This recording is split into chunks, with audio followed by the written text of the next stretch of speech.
Huh? I have terrible news! What is it? No one knows what the Turbo movie is! That's terrible! We can't let this happen! What are our options?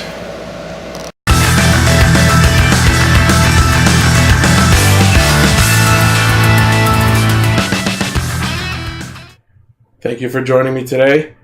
We have come today to pay our respects and our condolences to Gar Ricker, who was taken from us and passed in this world. Or maybe I should say he's going to be, because I'm gonna fucking kill him for missing episode 200! I'm sorry, but some like, muddy cat took him away? I don't know, that's what he said. I thought you were gonna insinuate that Dunville's not part of this world. Dunville isn't part of this Dunville world. is hell. Whoa! That's not nice. We don't mean that. It's episode 200, everybody! Holy shit! Have we really been doing it this long? That's almost done. Funny meme! Uh-oh, he's went to... Lane's went to get something. Oh no. Boy. Uh-oh. I think it's time for the return of Night Lane. What do you say, Chad? No! I think so. You should go back. Cue the roll call. Disloyal and dangerous. Still hasn't come. Night Lane. Takes a while, actually.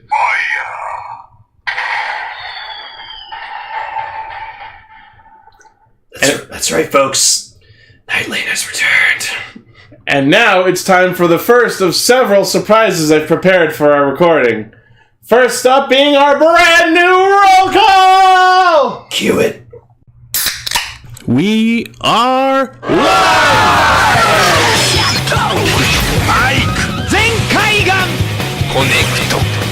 Loading. Equipment Wheeler, Bluecaster, Cheetah Zazil. Loyal and loud. Pinkcaster, Lane. One little spark of courage! Dreamcaster, Globosat Perka! Broadcasting hundreds of opinions across the world! Radio Sentai Castranger. On air! Oh, wow! Damn. I mean, my part was peaked a little bit, but We can fix it as we go. fix it in post. Fix it! Oh, yeah. Sorry, one second. Alright, I'm back. Hi. So, that is our new roll call for episode How dare you steal my 200 bit! going forward. If you didn't know, that was Zoo of the World's theme. It was badass. I went through many different songs to pick one, and I think this one represents us the best because not only is it about the world, we broadcast our show to the world, to anyone who will come and listen, but also because we all really connected with Misao when we watched Zoojer. And cue the Night Lane roll call too. No. Just Batman. It's like the Soga King with Usopp. He's just like a personality in the back of my mind who just lays dormant. Your dark self that must never be unchained. No, not because you were tired of me doing that. And then I shot him. Shot him dead. I shot him in the fucking head. That was recorded. I loved that. Then I fired a warning shot into his... I fired, and then I missed. Oh my god! And then I passed out in the snow. And then I had a popsicle. And then a popsicle. So, that is surprise number 1. I will immediately follow up with surprise number 2. Uh-oh. So, I am releasing onto our Podbean and YouTube at this moment episode 0 of Castranger. What? Now, what this is back long before we started Castranger, I put up on my SoundCloud account a solo review of the first episode of Power Rangers Megaforce. As you can expect, I didn't like it.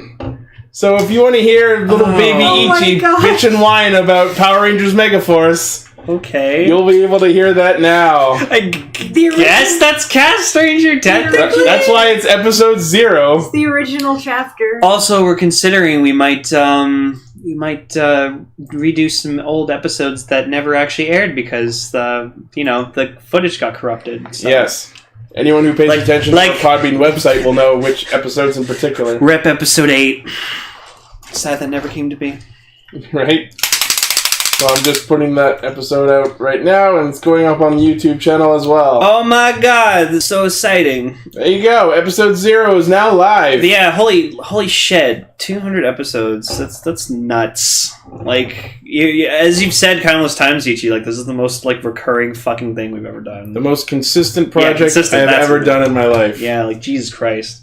But I've loved it, and like I've always been sad like on the episodes that like I've missed just because like I went away or just like I was sick or had to go to sleep because I had to work the next morning, which that was not an issue anymore because I'm so good and have like good cred with my work that I can just be like I don't work Friday nights ever, bitch. You guys, I was in Castranger for the entirety of my schooling. Cool. Animation school, and then I got kicked out. So was Gar. Because I had an anxiety. Oh, it's okay. We've all been there. No, I actually, I don't know why I said that on air, actually. Hey, if you want to talk about...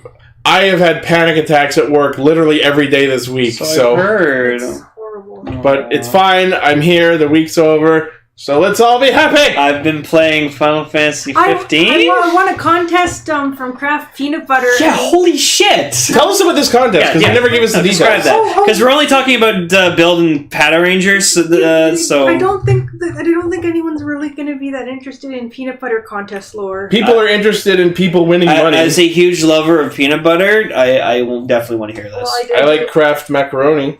I also got 2 things of Kraft dinner and the fries. Cool. Okay, sorry, I'm not very good at Go ahead. words. It was a stormy night! Actually, I think it was like 4 a.m. One day. I sat in my armchair, smoking a pipe and reading the paper! I think I was in bed on my phone, actually, in the dark. I'm just gonna tell my whole version of the story, and you're going, yeah, actually, I was doing the exact opposite. No, seriously, you should. I can't come up with any more. Just tell us the story. Just say the entirety of the Raven. The bit's done. Okay. Once upon a midnight dream. No. Once upon a midnight Dreamcaster. Oh! That's actually pretty good. If I ever have a reason to use that, I'm sorry. Okay, so basically there was a contest. There are commercials on TV about it.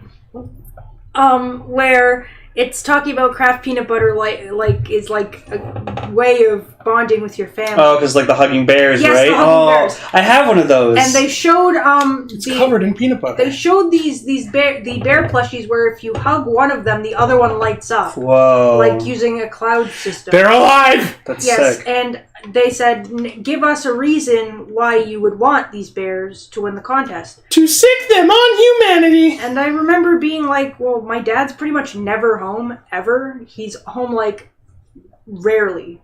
I know I just said that. He's traveling all the time. I'm with my mom almost all the time because he's traveling.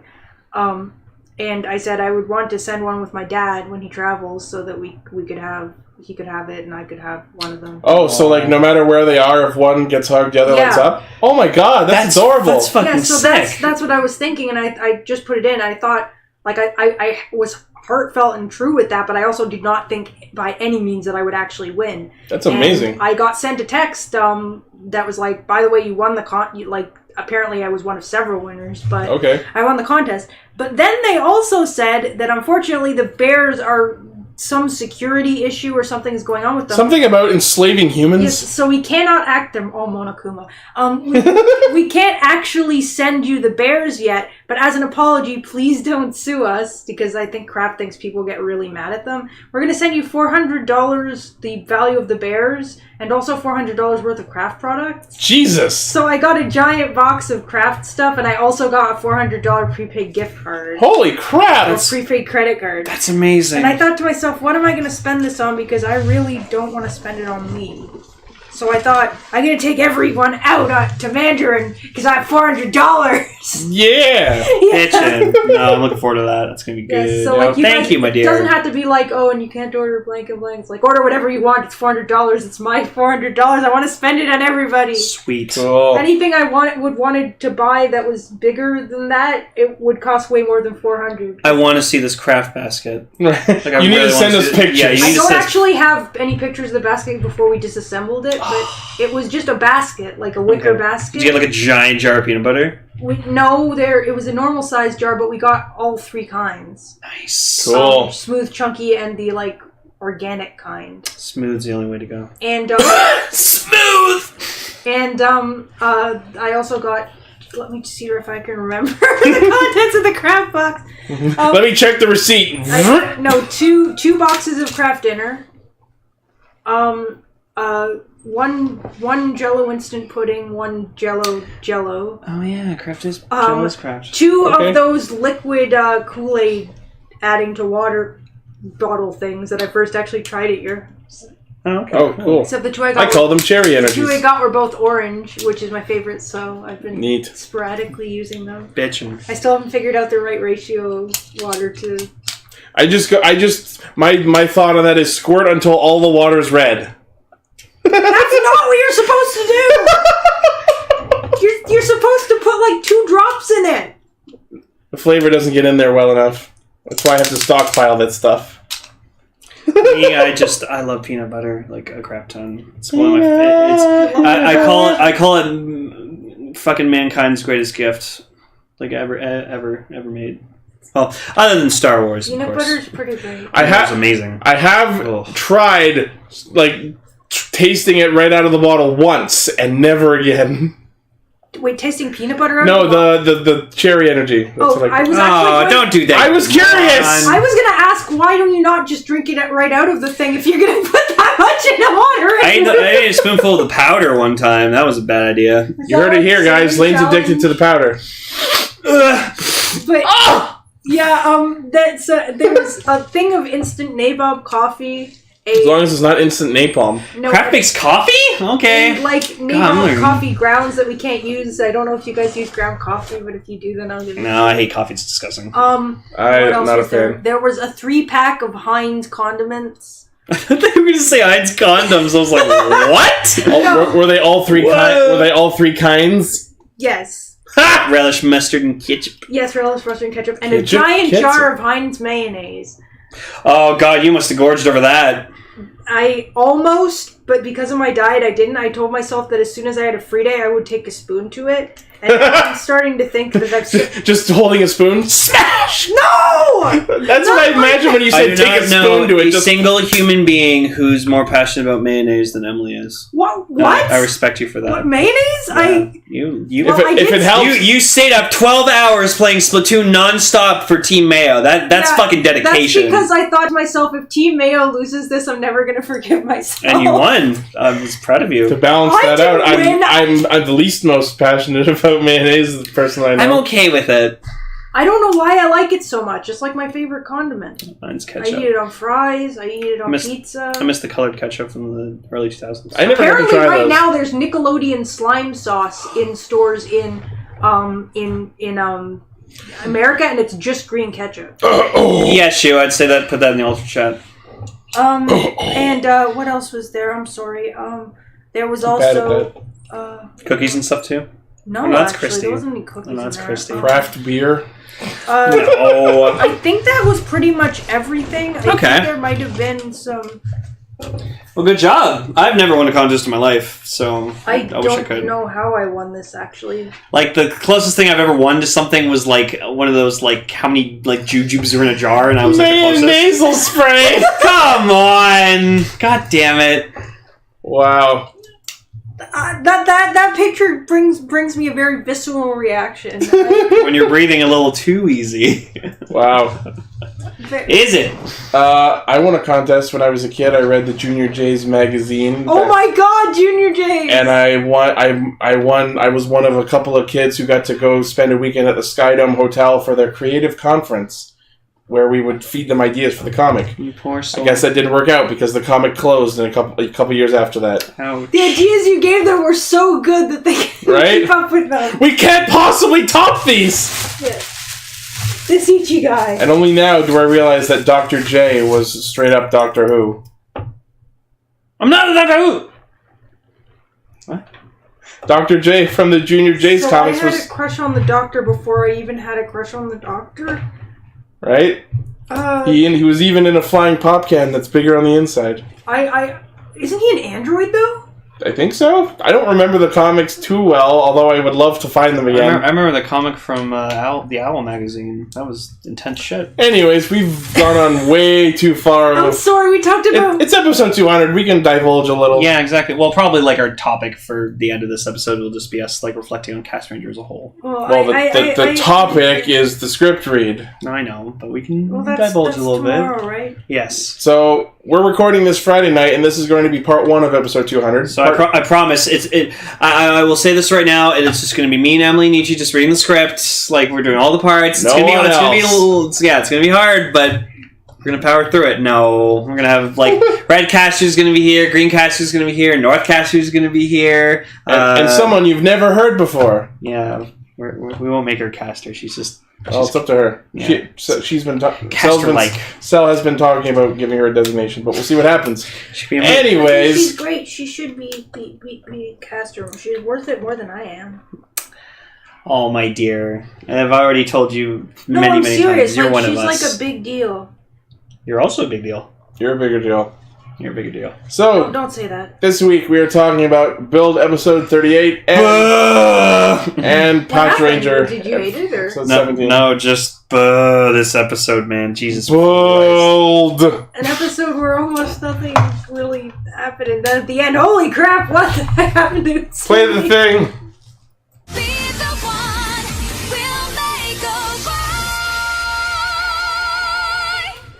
Whip. All right, episode 38. My God. What the? Yes. What the fuck? Takumi's back, because that's what we wanted. And you know what? That's awesome. I love that. It's just like Kevin and I are kind of just we're both in agreement that it's just like it's not going to happen, obviously, because like in the preview they showed that like Sento comes back, but it's like I would have loved if just the rest of the show was just Katsuragi. No, I want them to just be like swapping out minds. But like it's weird when you're thinking about it, because it's like that's not how amnesia works. It's not that Katsuragi's like a separate persona in his head, or like Sento's like a different persona from Katsuragi. It's just it's Katsuragi with amnesia. So it should have been not like, oh, Katsuragi comes back. It's just Sento's like, oh yeah, I remember who I am. I wouldn't be surprised if at the end they just become the same, like both sets of memories just coexist. That's kind of what the end of the opening kind of represents. It's Katsuragi, like Sento passing through Katsuragi. The fact that Katsuragi like fades out sort of points more towards like Katsuragi will like move on into the ether and just like pass on and leave. Be like, you're the better person than I am. Yeah, because that's clearly what they're going for in this episode, where Takumi's like, I leave for 38 episodes and all this shit happened? You guys suck! I can't believe I trusted this man! I leave for 1 year and 38 episodes. And this is what happens. And like it's hilarious that like he tries using Bill and he can't. He's bad at it. He can't. No, it's because he can't handle Rabbit Tank because Sento. He doesn't even use Tank. He just tries Rabbit and gets shit stomped. Sure, he has like probably the physique to wield it, but he doesn't have like the same mindset that Sento has because it was built with Sento's mind. So I'm gonna handle it. Pause you right here. It's episode 200, and it's starting to get a little stuffy, so it's time for the revival of Aircaster. Okay. Shin Aircaster. Shin Aircaster! Yeah, because this is a different Aircaster, so... But he still has the heart and soul of the original Aircaster. Yeah. There we go. Oh, this is that coldness. I'm gonna my I thought you were going to say it was getting stuffy because I spent too long talking about peanut butter. Did somebody say peanut butter? Okay, so we find out, Volt can just manifest a body if he wants to, so he's just What a fucking cop-out! I was looking forward to seeing what Evolt's true unhinged form is, and no, I just decided to look like Soichi, because fuck it! We have seen his true form. It's Apparently Black Hole Evil. No, I mean his unhinged true form. No, he doesn't have that. We don't know that! His true form is the Black Hole. His true form is a pink blob of snot! No. So he's like, I guess he's just like an amorphous organism. He's Ivan Ooze! No. But I like how he just thinks, oh, Soichi's pretty great, I'll just look like him. I'm used to being this guy. Yeah, and he does it well. Like it's great, and like I like that he's just like Namba's still trying to control him or whatever. Like that, he thinks he does. It's a Bane thing from Dark Knight Rises. Just like I've given you a fortune, and this gives you power over me. Yeah, that's the thing. Like I'm Japan's rising. I'm Toto's rising. Namba never really had any Toto's power. reckoning. Namba never really had any power over him. Evolt was just letting him think that, so we give him what he needs. And then he just did the most fucking obvious foreshadowing ever. Just, I can kill you at any time. Just letting you know that. And then he kills him at any time. Ciao! And just walks away. And I wanted so bad, just like, I'll be back in 15 minutes. 9 minutes, 18 seconds. 9 minutes, 18 I was seconds. trying to remember what the number was so I could make that joke. What's that? What's that, Evil? Greatest moment of my life. Dragon Ball Bridge. Yeah, when he kills Nappa. So as everyone is reassembling and like at the start of the episode, like Gentoku and Kazumi show up, and it's at this moment that I'm just going to start calling them the Super Splash Brothers. Because they're the two Super Splash Brothers! And then we get Melee! Because they never Coming to Nintendo Switch. Yeah, they never said Brawl. Yeah, they didn't. It was just like in Melee, they was the only one that said Mario. Mario! Kazumin! Ice Glamours! Gentoku! I thought for a second it said Ice Glimmers. Kazumi! And then of course, but then in Brawl you can do Peach, Pit. Yep. Or my favorite from Brawl, Wario! And Lucario! Yep. So they all hench in, ignoring the fact that they are just transformed. So I like that that's still a consistent plot point. And then they decide, we need to team up and all kick him at once. Because that worked really fucking well last week. And then he's just like, psych, charging my device. Yeah. I could have said that better. Except this time he's more powerful. So why anyone thought that would work is beyond me. The wallpaper? Yeah. Yeah, I've seen this wallpaper before. It's already in my wallpaper rotation loop, but it's pretty awesome. What? No, that's referencing something. Well, there's a lot of pictures with like characters like looming over the earth. Oh, it might be a reference to Belial, because I think there's a picture of like Belial like kind of doing that with the world. Lots of villain pictures do that. Oh, hello, Dimension 7. Dimension the Dice! I don't think I've ever met you before. Hello. Hello. Welcome to the live show. You're here for episode 200. That means a lot. Thanks So- for showing up. So of course, even though they all combine their kicks, it doesn't work. And then Rogue decides to be smart boy and use the smoke screen to get them all away. And they have the steam gun out, so that was clever. Riders, out! And so we see Evol drop his trigger into the open Pandora box, which causes a new panel to appear, which is just a straight-up gray panel. And then this just probably set off all the build fans who are just like, yay, I collected all 60 full bottles! Alright, here's some more for you to collect! You have to get the variations, the shiny full The bottles. super bottles! The super bottles, They're actually which, called the Lost Full Bottles, which one apparently. of them was Bat and a pair of scissors. There was Cobra, Bat, Zebra, which is Shima Uma, and Hasami for scissors. Huh. And we also know that there's going to be a spanner one, like wrench. Aside from that, we don't know what the rest of them are. But Can you like, throw F1 Source in there? maybe that'd be awesome. I want Keistatsu Gold still, Scorpion. please. I still want Keistatsu. God damn Just it. like we've been wondering the whole last third of the show, like all this endgame shit's happening. What are they going to do the rest of the show? And now we know they're going to collect the lost bottles. God I just damn sort it. of figured, like I was watching, when I was watching episode 38, it just sort of hit me. Wait, I feel like there's only like 3 episodes left in this show tops. What are they going to do till October? All we can do is just strap in and go along with this ride. Yeah, like anything could happen at this point. Including not having an opening anymore. Well, they did play it at the end. They played the theme at the end, but Yeah. it's not the same! We've hit endgame, so Have we though? It should be like it's pretty much endgame now. 3 quarters in. Like Oh, 38. That's like roughly like we'll probably have about 10 episodes left, I'd say. So we have like that's 10 still a weeks. lot. A lot happens in 10 episodes, especially in this show. Yeah, because like honestly, when I watch an episode of Build, it feels longer than 22, 23 minutes. It always, in fact, this one especially was one where last week's even more so, where I watched it and I thought, okay, it feels like it's been a whole episode. I paused it at the video and it was just in the middle, and I was just thinking, how did they pack so much in? How do they pack all that punch? What the fuck? So Nanba in his office has some girl playing Kakume on the piano, a song we've heard plenty. Yep. I'm a DDR fan, so I know that song very well. And I know it's a classic song, but I call it Kakume because I grew up on DDR. Also, we see like the return of Masamune / Kogami's office. Yeah. So yay! Well, They just have one office they can use. Yeah, no, pretty much. It's probably like in the Toei building or something. So we go back to Takumi discovering his current situation, and he's looking in the mirror, seeing Sato Taro's face, and going, "Oh no, my beautiful face, poor case." Yeah. I just wanted him to I wanted so bad for him to just go, "Why do I look like that Sato Taro fuck I was trying to kill?"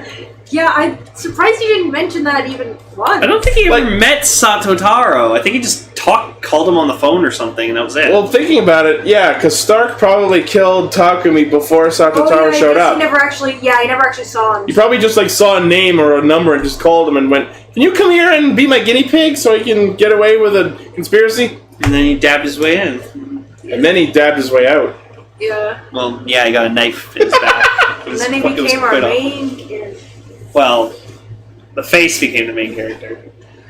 I actually feel really bad for the guy who plays Takumi because all I can think is, you're going to be the main character of Kamen Rider, but someone else's face is there because we don't want your face to be there. Also, that's all I could think ever since he first showed up, and I'm just thinking, that's terrible. Also, he's notably shorter than Sento's actor. Yeah, you even tell that at the end of the opening or whatever like that. Just I'm like, oh. We'll make you talk. So wait, He's my favorite Imagine, Sato Taro's. So that means that because it's Sento's actor who played Sato Taro, but technically it's Sato Taro's face on Katsuragi's body. Yeah. So he should be shorter, but he's not. Right? So come on, show. You lost points for that. But no, Ichi made a good observation for me. That's when you see Katsuragi trying to figure out everything, whatever he sees, hair poofing up, and I'm like, wait, why does he still do that? And then Ichi was like, well, it's the essence of Sato Taro, it was hair, and I'm like,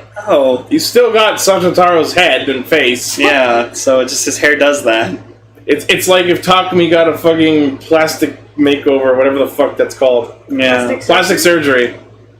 Except it's with smoke instead of plastic.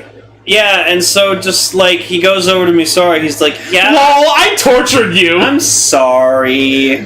He doesn't seem sorry, actually. He's just like, I remember you. I tortured you to get And then models. he just looks over at Bonzo and he's just like, you should be dead! You should not be here. Oh, you're part of Evolve, right? Yeah, but not anymore. Not anymore. Yeah, bullshit! Bullshit. It's how do I know you're not going to fucking stab me in the back? Because I'm not.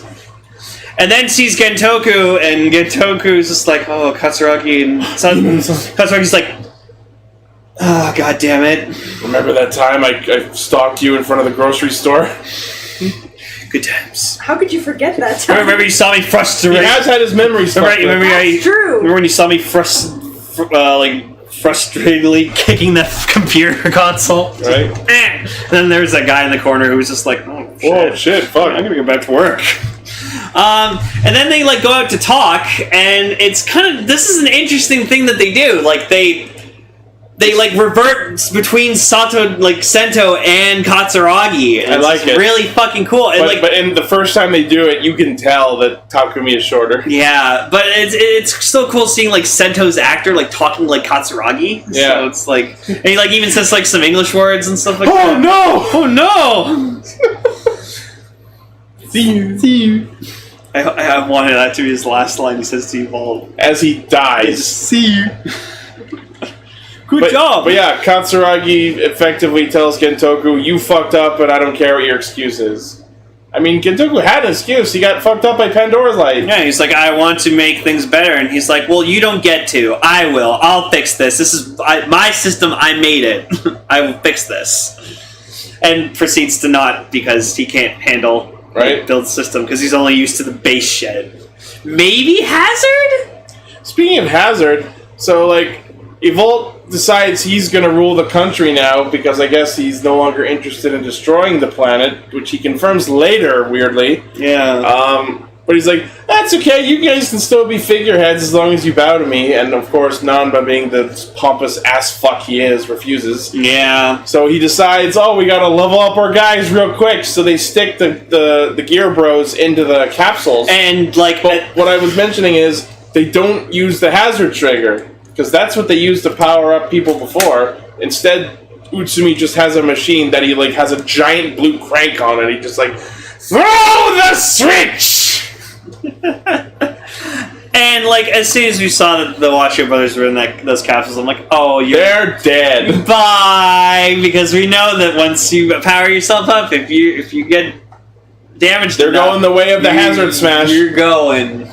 Bye. Yeah. And so we get this like final battle, whatever, like that, and it's just like Evolt shows up, and then the Washo brothers show up, and they're like, he's like, oh, really? You think That's cute. You think you can stand up to me when the three main protagonist riders could not? Nanba literally sends like 10 Hardians and the Gear Bros thinking they can stop Evolt. Yeah, I just like each the whole time we're just like, you guys, that's adorable. no. And only 10 glories. You've seen the extent of this man's power. You can't do They don't it. call him Black Hole for no reason. He just straight up uses Black Hole. And speaking of Black Hole, And boy, does he! that fucking henshin! Oh my god, it's so cool! Engulfs himself in a black hole. It's fucking awesome. Like shards of what look like the Pandora box like orbit him and then close in on him like it's the box and then disappear into a black hole and then he comes out transformed. I love the standby chime for the fucking. I know that's another song, but I don't know what song that is. It's still Dun, fucking dun, cool. dun, dun, dun, dun, dun, dun. Yeah, it's really cool. It's another classical song, but I don't know the name. Okay. Yeah, and so like the Watcher brothers just like try fighting them, and then like fucking Engine Bros just gets fucking ass kicked. Like and, it's not even as a finisher. Evolve just like snaps his fingers or whatever, and a black hole appears in his hand, and he just casually tosses it at Engine, and Engine gets like crushed into an implosion in the black hole. Yeah, and I like to think that was like a nod to Commander Black, because that's how Black finishes off his enemies. He like kicks them or punches them, and then they implode instead of exploding. But the bigger, more noticeable implosion was Remocon, because after Engine dies, he goes Hell Bros, and yeah, like this is like, bro, Eniki, I know you can do it. Here, take me. Just like he throws in the engine bottle, and just you see it just disintegrate before he gets him. Shit. The version of that I thought of was like he's in a black hole, so it's like sucking stuff in. I wanted so hard for him to just throw the bottle, but it not clear the black hole and just get sucked back in. Fuck! No, just fuck. I remember when they first showed up when we were thinking that Hell Bros could be a fusion. Right. This must be why it wasn't, so that we could have. So they could kill one of them off. Yes. I wanted it to be a fusion. Yeah. So they could. I'm okay. Together. I'm okay with how they handled them because it was something different. It's something interesting. Yeah. So Evol goes to finish off Bonzo with an actual black hole finish attack, and Fu, the surviving brother, finally decides to be noble for once and takes the hit for him. Yeah. So at least he went out with a decent shred of character development. And then just like Namba's just like, oh fuck, well, damn it. And then you just see Evolt just like appear before him. Hi, remember when I said I could kill you anytime? Yeah, good do it now. And you just see like just Namba just on his knees like, please, I'll give you anything, just don't kill me. And I'll give you gold. And Evolt's just laughing his ass off like, oh, you humans are so fucking pathetic. And I just love like, you guys. I'm gonna kill you. No, and just I love the way he handled it because he's like, You're so interesting. I love you. Pats him on the back, and Nanba starts like settling down, like he thinks he's gonna be spared, and then just crumbles into fucking space dust. It's not on his own flag, and it's not being thrown off the Pandora Tower, but it's still a pretty fucking good death. And just that's the end of him. Again, I would have preferred throwing him off the tower, but that was pretty good. And then he just like warps back or whatever, and then like Bill showed up through like a teleport or something like that. I can't remember what happened exactly. Or he like jumped through like a dimension or something, like a portal. It was something, he like came through a portal. I don't know, but yeah, and just like again, Katsuragi just couldn't handle Rabbit. It was too hard for him because it's too high spec for him. Because he's a scientist, not a fighter. Yeah, well, also because the full bottle was the thing Sento made. Yeah, everything else was based off of Katsuragi's original design. So he knows everything up to Hazard. Nanba didn't feel so good. What if that was just an Infinity War thing? Like they saw, they're like, let's use that. It'd be hilarious. Like Evol wasn't gonna kill him; he was actually just hugging him, and then Nanba just died because of that. Shit. Yeah, it's like in Age of Ultron where he like ripped off fucking Andy Serkis's arm. Oh, I'm so sorry. I didn't mean to do that. So then and he comes back and he just like looks at like Nariaki and Itsumi. He's like, yeah, it's so. Nanba's dead, and then you just see like he looks like at first he's upset, and then just bursts into fucking maniacal laughter. Snaps the cane, and he's holding the cane, just snaps it, which people just proceeding to meme it. Yeah, let's just say that my parents had to ask me why I was laughing. Nice. Because I was just sitting there in complete quiet, and then when he just zooms in on him, and he's just like, he goes full Dan. Right? Yeah, I feel like if like you got an interview, it's like, so were you channeling like your inner Dank Roto there? Yeah. I think you're trying to one-up him, but like you can't one-up Kuroto Dan. You know what it is? Possible. Utsumi actually went mad. Yeah, he literally did go crazy. And just like he's just laughing hysterically. He's just like, I swear my undying loyalty to you. And then Evol just sits back on like a piece of debris, and he's like, man, I don't even want to destroy this planet. You guys know. He's just laughing his ass and just being like, you humans just never stop impressing me. You know what? I'm not going to destroy you guys. Here, Itsumi, you earned this. And just you get a belt. And you know what's really funny about this exchange? Mm-hmm. If you really think about it, Utsumi just saved the Earth! He did. Nariaki is true through the power of being a manipulative, backstabbing, loyalty-changing... He's Michi. Yeah, no, he's Michi. He's Michi too. He's a smart kid who decided to side with who looked like the winning team at the time. I wonder if we'll get him in a Christmas sweater of evil. Right? I hope so. Or like a summer jacket, like a summer shirt of evil, or like summer lab coat, summer sandals of evil.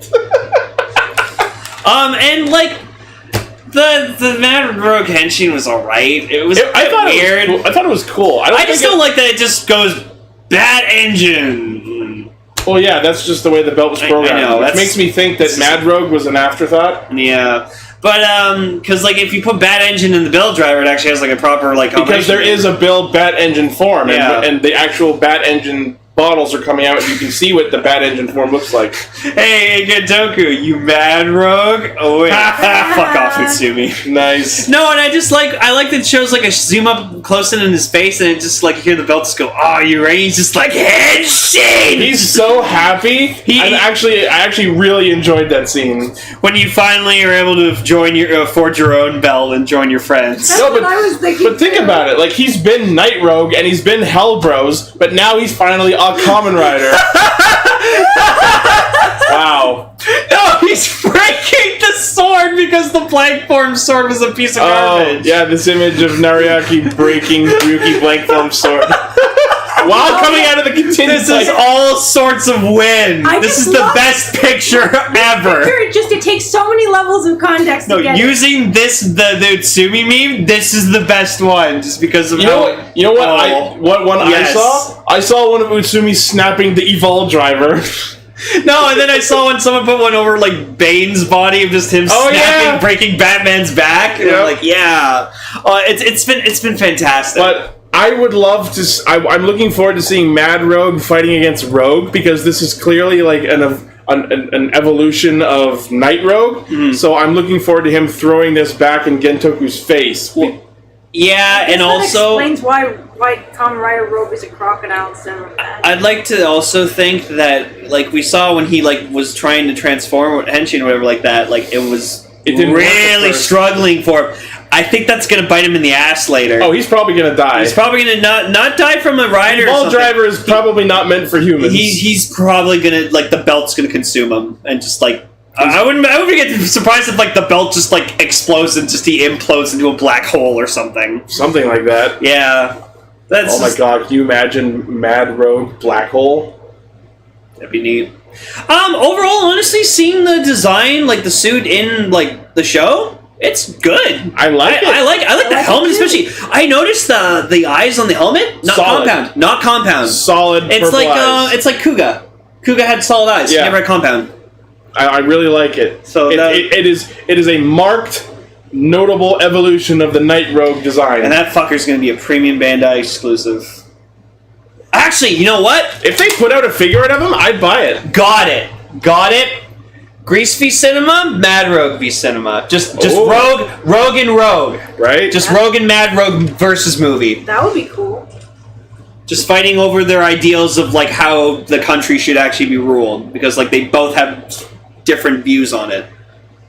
Because, like, Itoku's like, we need a good leader, and, like, its people should rule the country, and just Tsumi's like, no, we need a good leader, like a powerful leader. That's how we rule this country.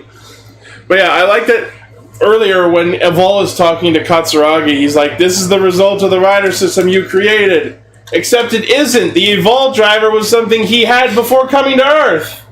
Yeah. So that's not true. Yeah.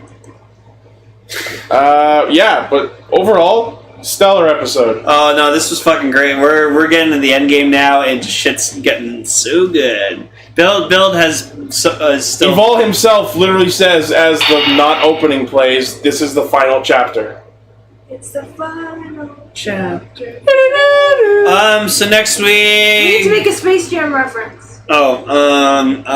It's the fourth quarter, and Bill needs to rabbit stretch arm into the dunk. No, into the no, no, no, dunk no. zone. Just Utsumi. I got the belt. Da, da, da, da, da, da, da! Oh, I didn't know Dick Grotto was in this picture. Nice. That was so good! Wow. So next week we get Genius Form, and Sento comes back somehow. So many people are defending Genius for now. I'm like, no. Why? It's terrible. It is terrible. The bottle's coming out of every fucking pore of skin on him. Gross. No. I just really hope No poop. that we have just a little bit of the I'm coming. That is too much power for one man, such as Utsumi with two Utsumi. Infinity Gauntlets. Jesus Christ. Two of them! Just snapping the Infinity Gauntlet. Yeah. What was I gonna say? You're fine, Oh, Shu. Very fine. I want so bad for the Henshin into Genius Form to involve all 60 bottles, like rocketing forth and just like flying around him and then landing. I want to see a rocket-propelled giraffe. Just launching a rocket-propelled giraffe at fucking Evolve. So we could just look up giraffe rocket form. That's a thing you can do. Oh my god, yeah. King Giraffe? Rocket. There's a giraffe. You're a rocket-propelled panda. You're a rocket-propelled fucker. Anyways, let's move on.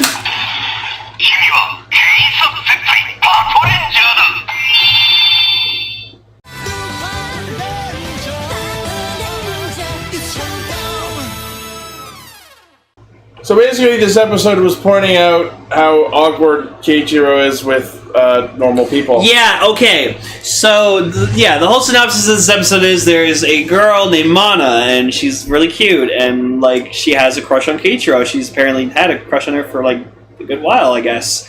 And so, just We're not like... sure why. And... so... It seems that the situation is, like, she wants to date him, but, like, Keiichiro's too oblivious to the fact that she wants to date him. Although, like, as you progress through the episode, like, it seems like he does know what's going on, but he just chooses to ignore it. Exactly, which is why throughout this whole episode I was not mad at him for his decision, because right now his love is the law. His love is protecting the peace, protecting the people, which she is part of that. I'm married to Which you justice. Yeah, law. I fuck the law. Yeah. Yeah, no, but and so he's just like, because like at the end or whatever, like that, like it's just like, oh, why don't you pursue her? And it's like, I just like he first says it would be a distraction from like from his job, which like at first I was like, oh, come on, man, don't say it like that. But then he says it's two important things that I can't handle together, so I just need to do one or the other. I kind of understand not wanting to take on too many important things in your life. Also, she'd be in danger. A liability. Yeah, liability, exactly. Because the Ganglers know who they are. Yeah. So, but yeah. So I'm not mad at Keiichiro for his decision in this episode, and it was just really great that like all of them are just trying to like get them together. Like Umika, especially, like holy shit, she was like shipping them so hard. But it was Maybe it'll get them out of our fucking cafe! It was just really interesting. This is the first episode I can think of where instead of it just being sort of like a little bit of a team up between like one Patranger and one Lupinranger, where the Lupinrangers and Patrangers were kind of intertwined with each other, almost like they were one team. Well, it was more on the end of Umika just trying to ship them while Kairi and Toma laughed in the background. True, but The entire episode. It wasn't just like her isolated with them. It was. Yeah, their stories this week were very intertwined with each other. Yeah, well, Kairi was just like looking at just like with Toma, just being like, "Wow, Keiichiro sucks." Yeah, Jesus, and like Sakuya is just like sitting there, just being like, I give Sakuya points because he actively tries to explain shit to him. and he's just like, "Senpai, come on! Like, this is your chance to get some love, dude. Like, come on!" And like, he takes the law first. and I like that. I like Tsukasa's kind of just like the neutral party in this, where it's just like it's just She literally follows them and just goes, "You fucking idiot." no, but it's just like no, she's just like he's Keiichiro. He just doesn't think that way. He doesn't care. He just doesn't want that. And that sort of contributes to why I pieced together that he knew what was going on the whole time. He just chose to ignore it because, like, if he really didn't know that she was trying to hit on him, when she said things like that with him in earshot, he would have just turned around and gone, "What?" And we got a great moment where they're like trying to set up an actual proper date again. And like Dates, more like and plop like, them down and make them confess at each other. And she that's walked not how it works. but she walked in wearing like a really pretty dress, and she is very pretty. Like she's really cute. And Sure. just again we get like the gunshot reaction. Oh my god! And Like, she comes in the door and he turns around, and you just see him make what looks almost like an O face, and we're just like, "Oh god!" yeah, and I'm just like, so that was a reference back to like Sakuya when you saw Umika like on. Does that mean we're gonna get Tsukasa doing it soon? I hope so. just seems like a stuffed animal. Just. Well, someone made a picture where it showed the Lupinranger, Patranger plushies that are coming out soon, and it had the "Don't Touch" sign. And Tsukasa's just like, it zoomed in on it, and then there was just a picture of Tsukasa. just going like, yeah, no. Nice. I'm tempted to get the Patranger plushies. I don't know. They'll probably be expensive, so I probably won't. Probably. If anything, I would just get Keiichiro.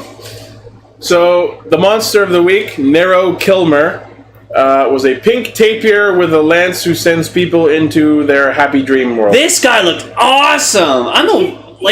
His main power wasn't even the power that his Lupin collection piece gave him. It was He used it like once ever. Yeah. His Lupin collection piece gave him Vine Whip. Like It was Vine Whip. was Also, the name of it was Long, Long, and Long. long man. Long. Actually, I have. It was literally called Long, Long, and Long. Like I like it. Like they say the French version, and then they're like, okay, and then they say like Even the Japanese. Lupins are like, that's fucking stupid. But yeah, as a kind of pet project that I'm like hoping to work on, it might take a while, but I'm gonna get Ichi because I need to like actually find all the stuff. I'm gonna get Ichi to make a video of like the Long Man theme. Because it's like 19 seconds with like a clip with clips of like Long Man, but it's gonna be Keiichiro as the Law Man. Law Man. Law. love. I'm just gonna have him like doing the smile and just like the one time from episode 3 where like he's like zooming in, like they zoom in on his face. Like, I'm gonna try to get all the episodes in like time codes, but like it's gonna take a while, but I can't wait to do it. It's gonna be fucking worth it. And by the time it's finished, like the meme's gonna have no meaning. So I just love like during the scene where they're trying to make them confess to each other, as like Keiichiro gets up, Umika actually like whispers to them, and she, as we were watching the episode the first time, I'm just like, no, you're blowing it. God damn it. And like it's cute, like Mana like brings some flowers, and then like he's like, oh, like here you can borrow this record of mine. I like to imagine that she's brought him flowers for weeks on end because that's why she's growing them in her own garden. Yeah, but it was so. We had extras again this week. Next week we had extras again this week. Why don't you love me? It was so cringy. No, when like she's like, oh, like she receives the record from him, and she's like, oh, maybe you can come over and like listen to it. Oh no, I've already listened to it. It's really good. Like by all means, you go can ahead. hear the face palm. Yes, that is. Yeah, that's a little bit oblique, but I think the whole idea was that Keiichiro was purposefully. That's the thing. That's why I'm more willing to believe that was the case. He was trying because he didn't want to get involved with someone at the same time as his Because career. love is the law first. I never date civilians. Mana, oh Mana, what a fine wife you would be. So then like Umika or whatever. My true love is the law. So like they go to her Mana's house, and like apparently she's like super loaded. So I mean, it wasn't that big of a house, but all right. But it was a fancy house. Japan. Oh, that's racist. Thinking all houses in Japan are fancy. It's Japan. They're very densely populated. If you're in any anime or tokusho, there has to be one person with an impossible house. Right.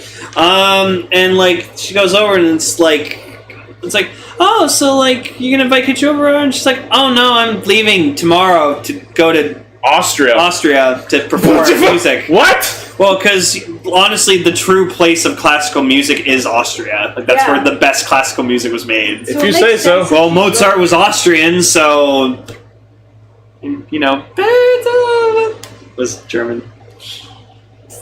John. Ube. Cha-cha-cha-cha. I was trying to remember the first part. Yeah. I've been listening to all our Gross podcasts. It's great.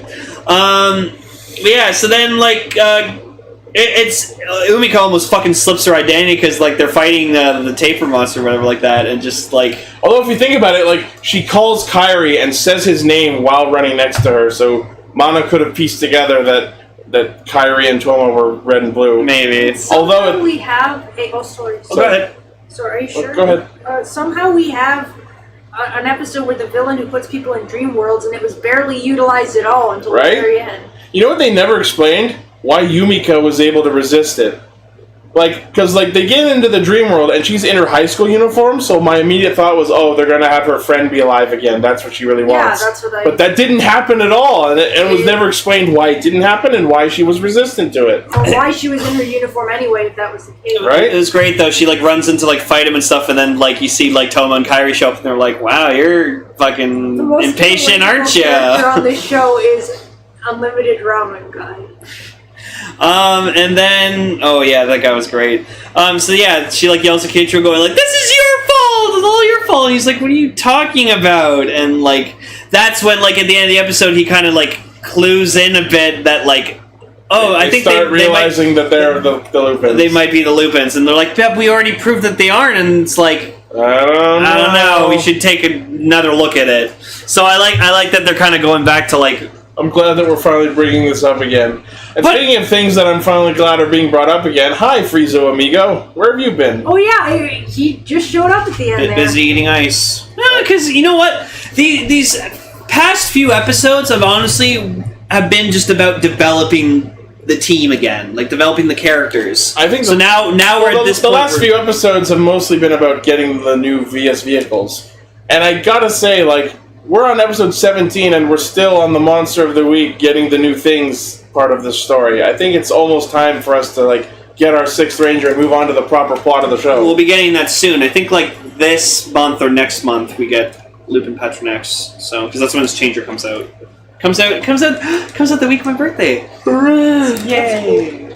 So I'll probably get ask Dave to like ship that right away. So we get to see more of Patra and Yugo this week, and he actually fights instead of just popping off and leaving. Oh yeah, That was really neat. but in the dream world, which is really funny. Oh, like, yeah. we see like a limited ramen guy, and he just like that's his dream, just like keep eating as much as he can without getting hungry or like getting full. And then we see fucking Tsukasa. we see Tsukasa and just like a bed full of plushies because like that's Of her course. dream. Which, I mean, that's probably what she has at home. Right? I'd like to think. I tend to think that's just like that's what she wanted the most at the moment. Was She has what she wants in life. She just wanted to go home and just go home and cuddle her plushies, which she probably does every night. Yeah. And then we got Sakuya, where just he apparently wants Umika in a photo book. And it's like, I like you in this photo. You're. I know it's terrible, but like as they woke up from the dream and you see Sakuya like, oh, I'm so drained because he did some stuff while he was. Oh no! No! I know it's not the case because Tsukasa also wakes up exhausted. And then Keiichiro. That only adds further questions. So then I only have more questions. So then we see Keiichiro show up, and He's the cop that he idolized. Yeah, because his dream is too. Please no. don't say he was great his too. dream is to be a police officer in a world that is peaceful. So In a world that has no ganglers or no crime. No Yeah, reason so- for there to be a cop. So basically, he wants to be paid to do nothing. well, petty crimes, petty crimes. No ganglers. I think he just wants. He to said be no a cop. ganglers and no crime. Okay. Yeah, he said no crime. Okay. So he wants to be paid to do nothing. Sure. Well, Whatever. isn't that how it is for most cops in Japan right now? How they're so bored that they're making their own drone fights. Oh, God. Isn't that what? I don't know, but I just like he like rides up on a bike and like has a little baton holder for his baton, which I like. I just thought that was fucking adorable. And so then like he's just like, "Oh, Erika, what are you doing here?" And she's like, "This isn't real." And he's like, "What are you talking about? Of course this is real." You and your jokes. And so then like she realizes like, "Oh wait, I need to get him to step out of it." So she starts like singing the song that like he Singing likes. Mana's song. The Amana song, and that like wakes him up and just proceeds to take Wait, out. before that, while she's like talking to him as he's lying down on the floor, she gets close enough that she almost gives him an upskirt. God damn it! I wasn't thinking about that. But yeah, so Keiichiro takes out his pistol and shoots the sky. And just breaks the dream world. Why did you know how to do that? It's paper, I guess. Because he just could. Whatever. So then, he breaks out of it, and they go Patra and Yugo. They fight a little bit, which was fucking awesome. And they just pound him right into the platform. Yeah, and then just fucking Ichigeki strike, and bam. And then they go Patranger. We get to see Pat Kaiser biker and strong. Yeah, and it was fucking awesome. And like, it's funny too that like Umiko was like trying to like bring Goody over. Goody's just like, Fuck you guys this week. Fuck you. Patrangers have been on a roll lately, and I'm like, yup. And yeah, they beat the monster, the Gangler, and that's it. Mana sees the news that they defeated the monster. And she's like, yay! And like, Umiko wanted Keiichiro to like go like wish her goodbye at the airport, but he didn't. You know what? As like you see her going up the escalator and putting on her headphones, and I fully expected them to do the thing where he makes it there. Yeah, and then she misses him. But she doesn't hear him because she's got her headphones on. Yeah. But they just completely miss that opportunity. Yeah. He just doesn't go to the airport, and he just watches her plane fly off from the And he distance. just goes, okay. So, which is what I like to bring up now. We have not seen the last of her. We're gonna. This is gonna be Probably. this love plot's gonna be brought up again later. Probably even at the end of the series or in whatever movie they have. If they have a movie like a post Patranger movie or something like that. Blaze says that Pat Kaiser's combined form would be Strong Biker, except that doesn't work because Biker doesn't have a hand slot to hold drill. Yeah, Pat Kaiser Strong is like required to have like both things technically. Oh, that's interesting. Yeah, so overall, I thought this was like a little fun filler episode. But I just love that like Umika confronts him one last time after the plane gets off, and he literally turns to her and says, "I'm awkward! Get over it!" Oh, and then the kid decides that he... Wait, was that last week's episode? That was last week's. Okay, sorry, I watched them all in a row. But yeah, the little Soto was really cute with his Patra and Yugo costume. He's Patronex. Yep, he runs fast, right He knows who the Lupins are. So, hi Zamigo, we haven't seen you in 7 episodes. And then he runs into Destra. And he looks at him, he looks at me, That's just like, the fuck you up to Zumigo, and Zumigo was like, you'd like to know, wouldn't you, bitch? And, the episode ends with the Gangler emblem before the VS vehicle. Yeah! That was I didn't know interesting. that they had an emblem. Yeah, it's on the wall of the room. So then next week, apparently, both teams are competing over Goody. And we see Lupin Kaiser with the trigger machine on. Yeah, apparently something happens to Keiichiro, and then, like, Lupin Red, like, just, like, works with the Patos for a bit. Oh, fuck. Yeah, so that's interesting. Holy shit, dude. Holy shit, dude. And they're fighting Staying over, away from the trigger machines. They're fighting over Good Striker. Yep.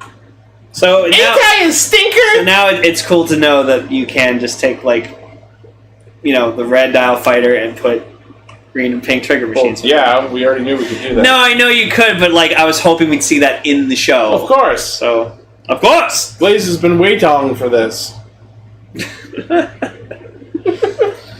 But yeah, no, this is a great episode. I'm glad it was Keiichiro focused. So, like, my boy, Best Red. My boy! My boy, this piece is what all true warriors strive. Boy. Yeah.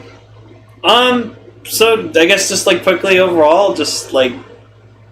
Well, yeah. I think we're going to talk about our thoughts on Castranger as a whole during the script read when everyone's around. Okay, but just still 200 episodes. Goddamn, that's great. It's been a wild, crazy journey. Mm-hmm. That's why I like. That's kind of. I think that's like another reason that I've been listening to old episodes. It's just because like I want to hear like how much we've evolved. Like Gar, holy shit! Like when he first started, he was like so hyper and he like always kept like talking so much and like he was kind of like early me, like how I was early in the podcast. And then like I matured, and now he's too. Like he's just like he takes all this stuff way more seriously, and he has like more like criticism about everything, and he like wants everything to be a certain way, and if it isn't, he gets like really upset about it. Which back then he just like quote fucking everything, and he loved everything, and just like. So it's just interesting seeing him evolve. Like, you've just been the same way you've been the whole fucking time. You have not changed a goddamn bit. Yay! And consistency! Me, I'm not as impulsive as I used to be in my youth. So, because like I like talked about like, oh, we're gonna get Keiichiro Dio and Keiichiro Katana, and never Didn't did. get either of those. Not once did I ever. And so, Never have I ever. Yeah. And yeah, so now I'm just like very more selective in what I'm buying now, so I don't buy every single fucking thing I see.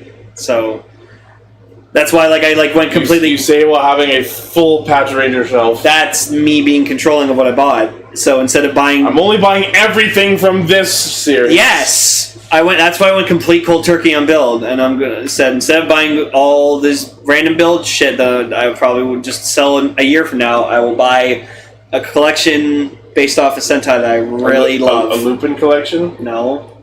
Kaitou collection, bitch. Oh no, I am shusted. Take that, chat. And now I'm going to awkwardly transition to tomorrow's recording by doing this. Bless you, Ichi. How'd you get in my house? I mean, me and Emily have been here. I mean the rest of them. I've been hiding in your attic for the past 3 weeks. I lived down the street. I believe you. I believe you. I married him. I believe you. That actual stranger! Fuck! Actual stranger, Mooncaster. Boom! There you go! And there's her roll. Actual stranger. Okay. Welcome to part 2 of Castranger episode 200 special. Hello. That was fun. Is that the whole thing? Or? Yes. We're done. See ya. Hey, 200. Episode over. Bye. See you at episode 300, where we'll be doing a script read of 300. That's kind of a song. This is Power Rangers. I kind of want to do Green with Evil. I think you're biased because you're Greencaster. But I play Tommy, so He's got you there. But you and I can always meet in the Ring of Absolution, so... that is true.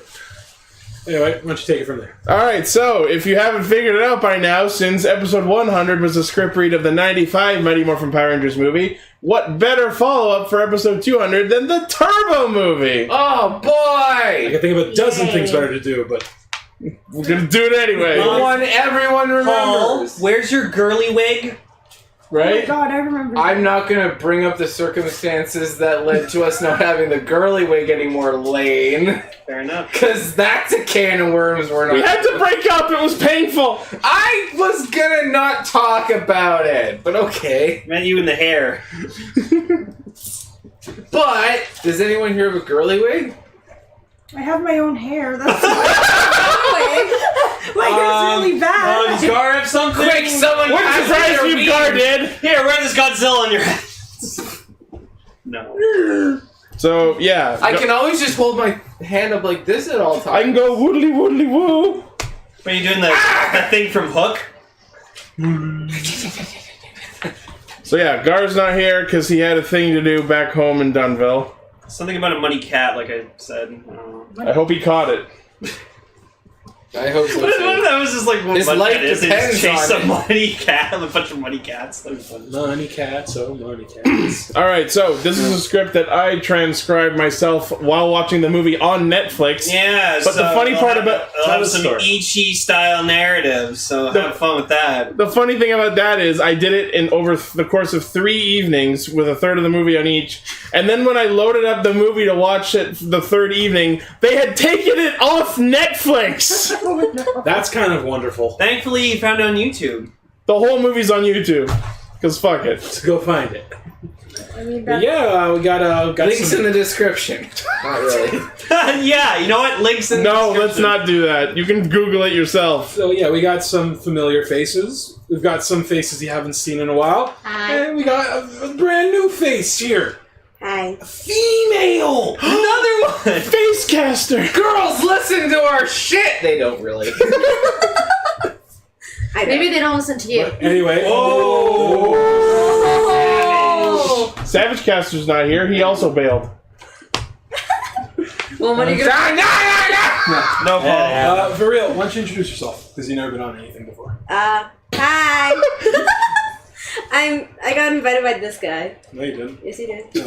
No, And you're the biggest fan of the show ever, so you like... Yeah, I love Power Rangers though. she's Blaze. I'm Spellcaster. This has been Blaze the whole time.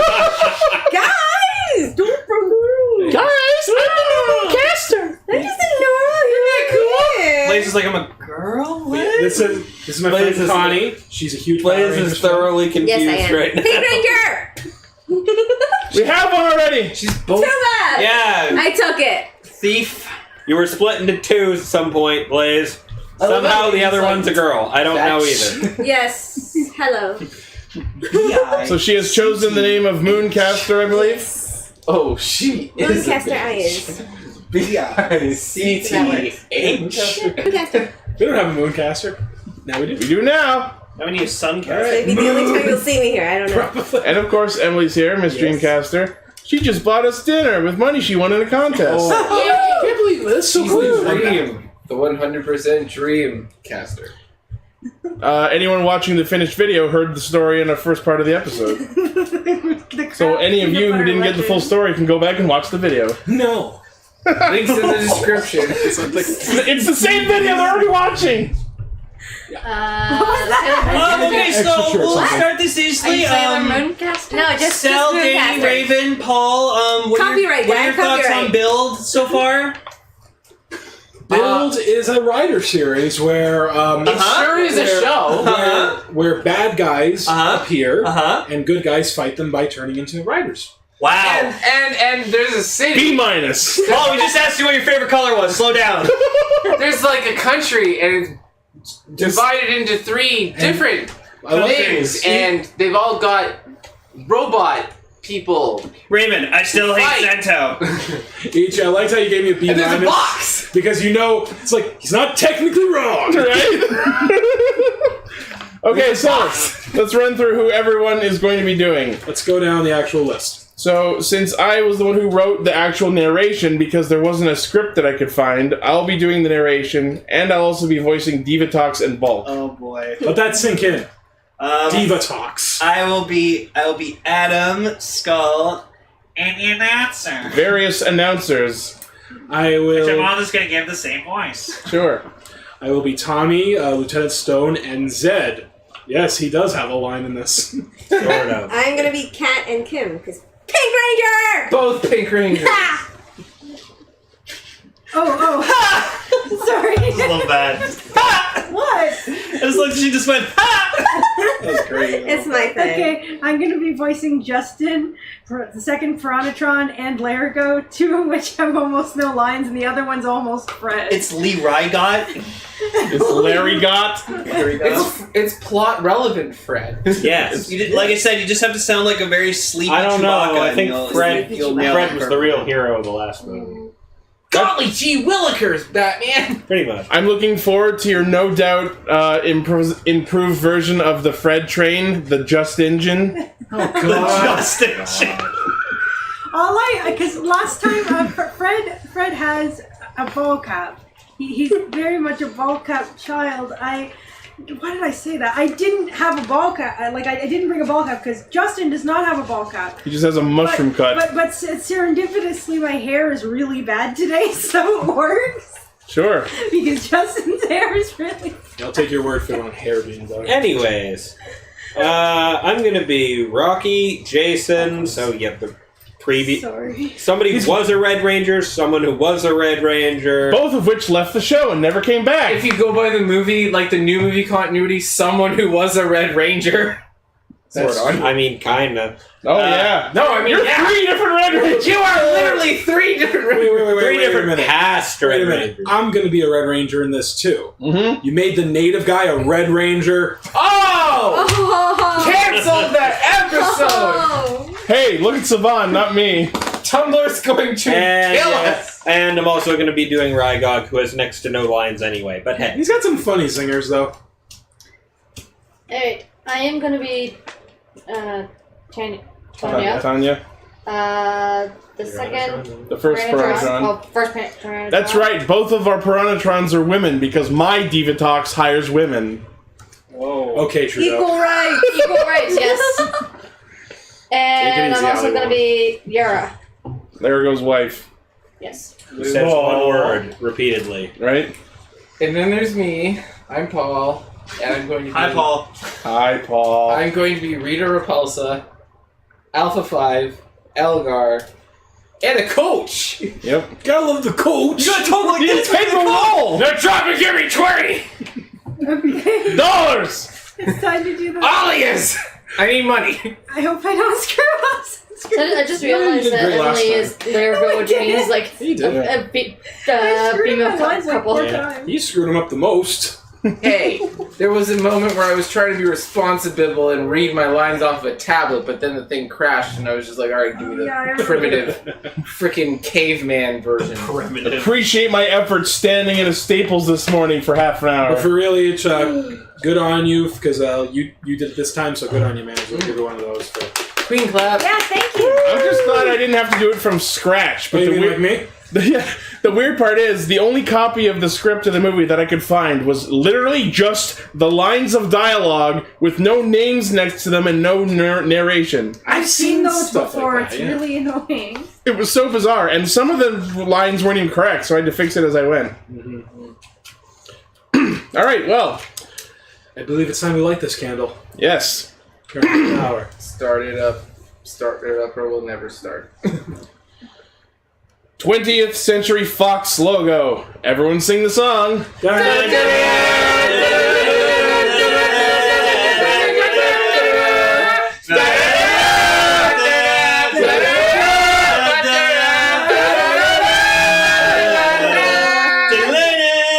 The slow X-Men alien version. breathing. A long time ago, in a galaxy far, Not far anymore! Run franchise!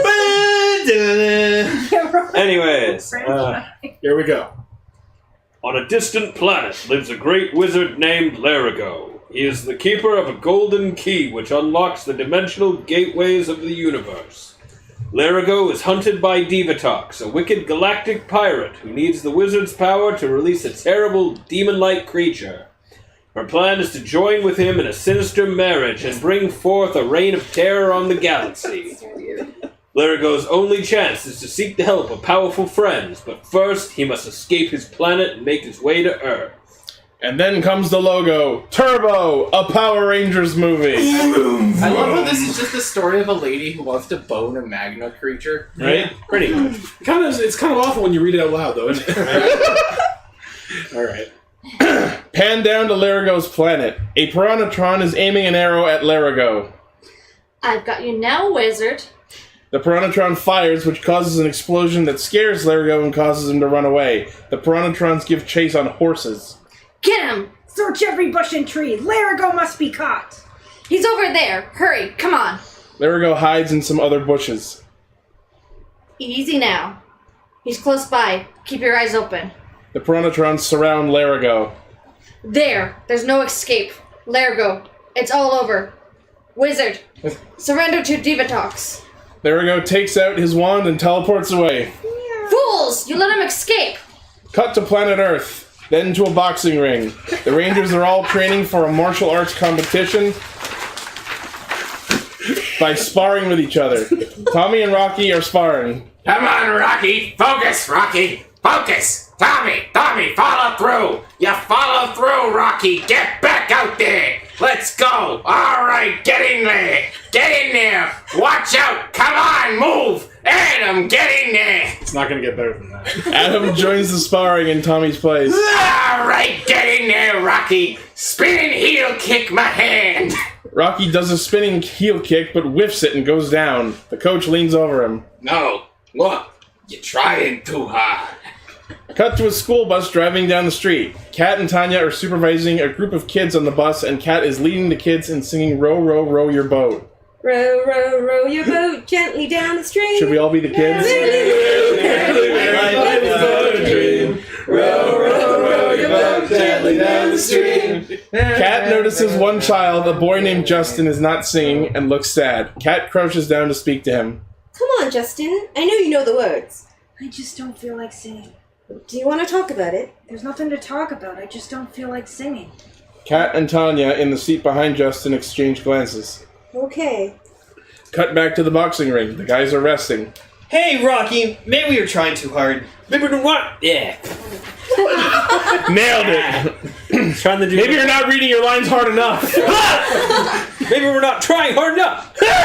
Rocky tries the spinning heel kick again, but flubs it so hard that he somehow flings himself out of the ring and lands flat on his back on the hard ground, clearly injured. Coach, Adam, and Tommy rush to his side. Don't move. My back. Can we get some help? It's gonna be alright.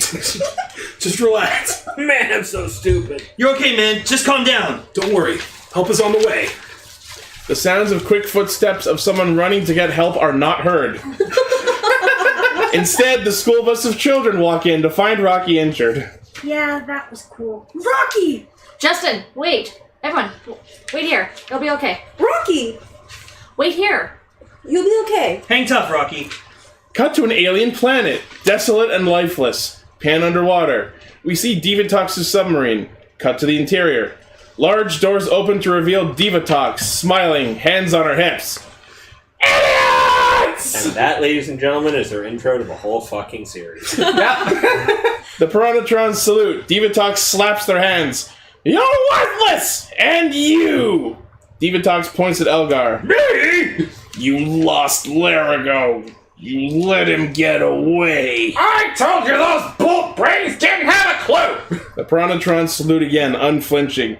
Oh, shut up, Elgar! Oh! Those are your bold brains, which makes this all your fault! Come on! Don't punish me! I'm your favorite nephew! Divatox looks away. Elgar points at the two Piranhatrons. Hey! You two losers! I nearly got fired for your screw-up! Fried. Yeah, fried. I nearly got fried for your screw-up! You're lucky our Divatox likes me! A blade slides out from Divatox's gauntlet and slices off Elgar's hand, which lands in Rygog's hand. Ah! Not again! In the Power Rangers Turbo movie. Yeah. Never send a moron to do a mutant's job. If you're so great, why don't you do the job, Rygog? Let that run Lerigo is still out there! What the? Oh, sorry. That Larigo is still out there with the key to the island of Meratheus! No thanks, but I'd be happy to lend a hand.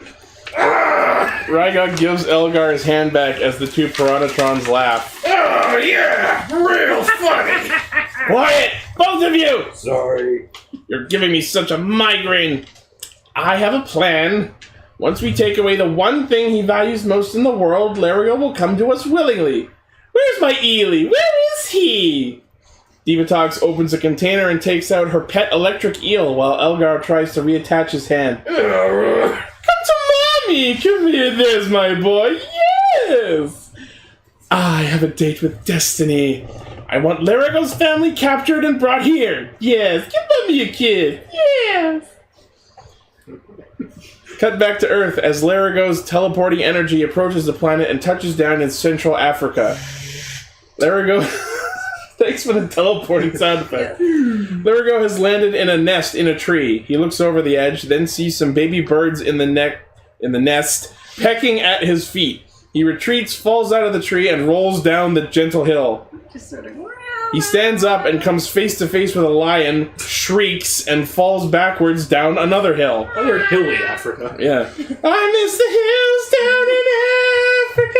I'm so sorry. Just to interrupt for a second. Dimension 7. There's 8 of us here right now. Yeah. There's Dreamcaster, Northcaster, Mooncaster, Pinkcaster, Cyancaster, Redcaster, Greencaster, and myself, Bluecaster. Okay. He gets up again and then tries to reach out to the lion to communicate with it. The lion approaches him, but as Larigo's magic fires up, the lion is spooked and runs away, disappointing the wizard. He picks a random direction and starts his trek. Cut to the power chamber. Aye, aye, aye, Zordon! Larigo, the Wizard of Lyaria, is here on Earth! Zordon! Zordon, where are you?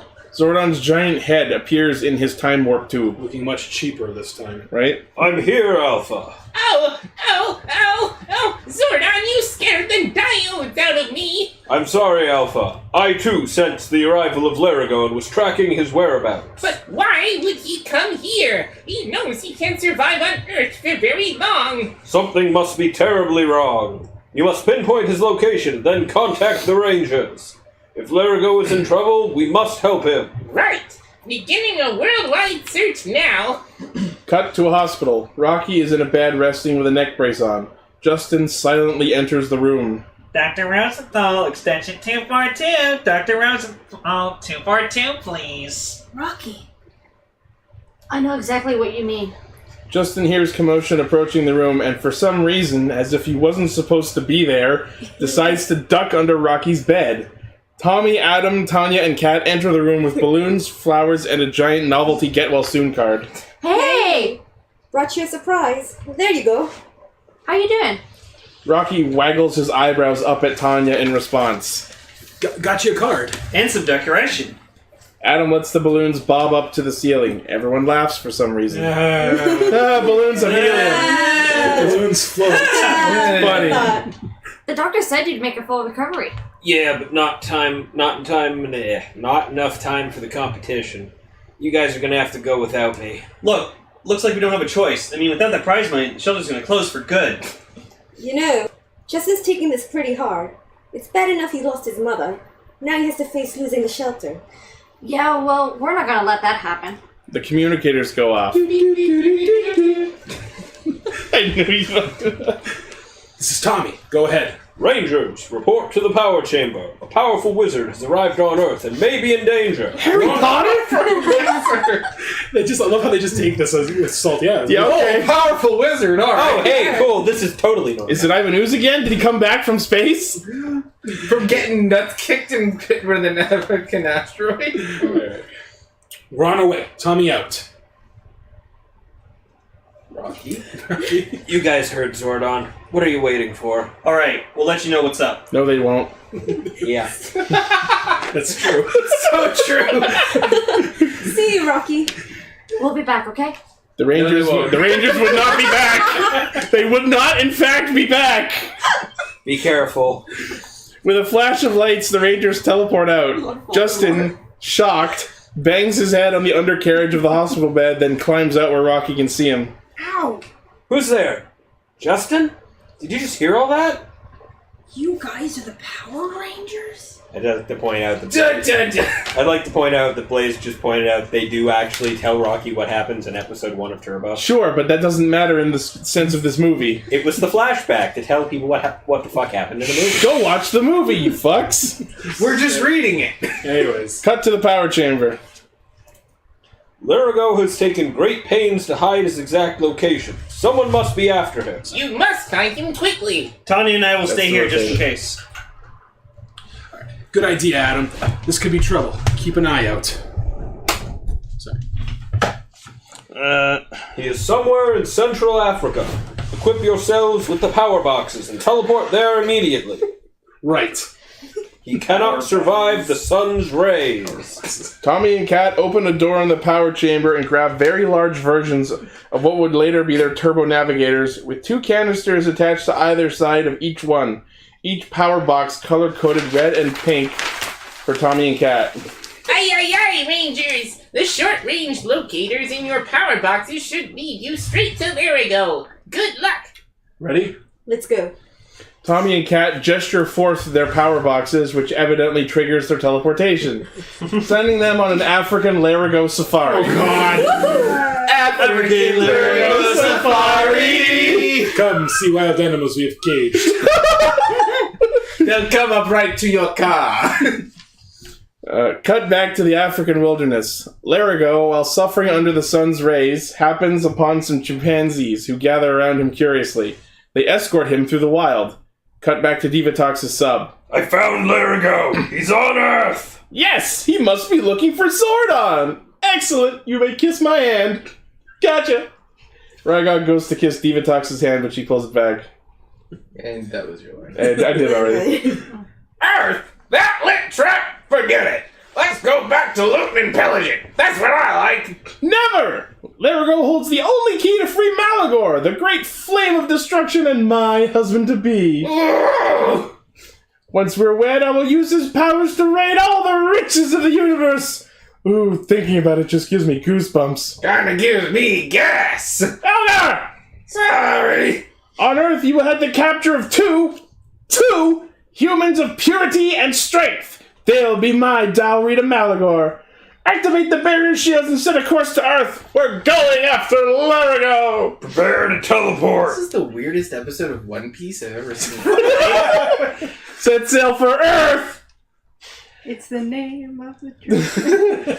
Divatox's sub powers up and teleports out of the murky waters of the planet they're on as they beam towards Earth. I guess despite being a space pirate, their ship doesn't travel through space normally. Cut back to Earth, and as we see the beam approach, we cut to a baseball game at a big stadium. Now batting for the All-Stars, Kevin Olive. Kevin! The baseball game continues. The batter hits the ball, and we cut to Lieutenant Jerome Stone in full uniform in the stands, cheering along with the fans he's guarding. Yeah!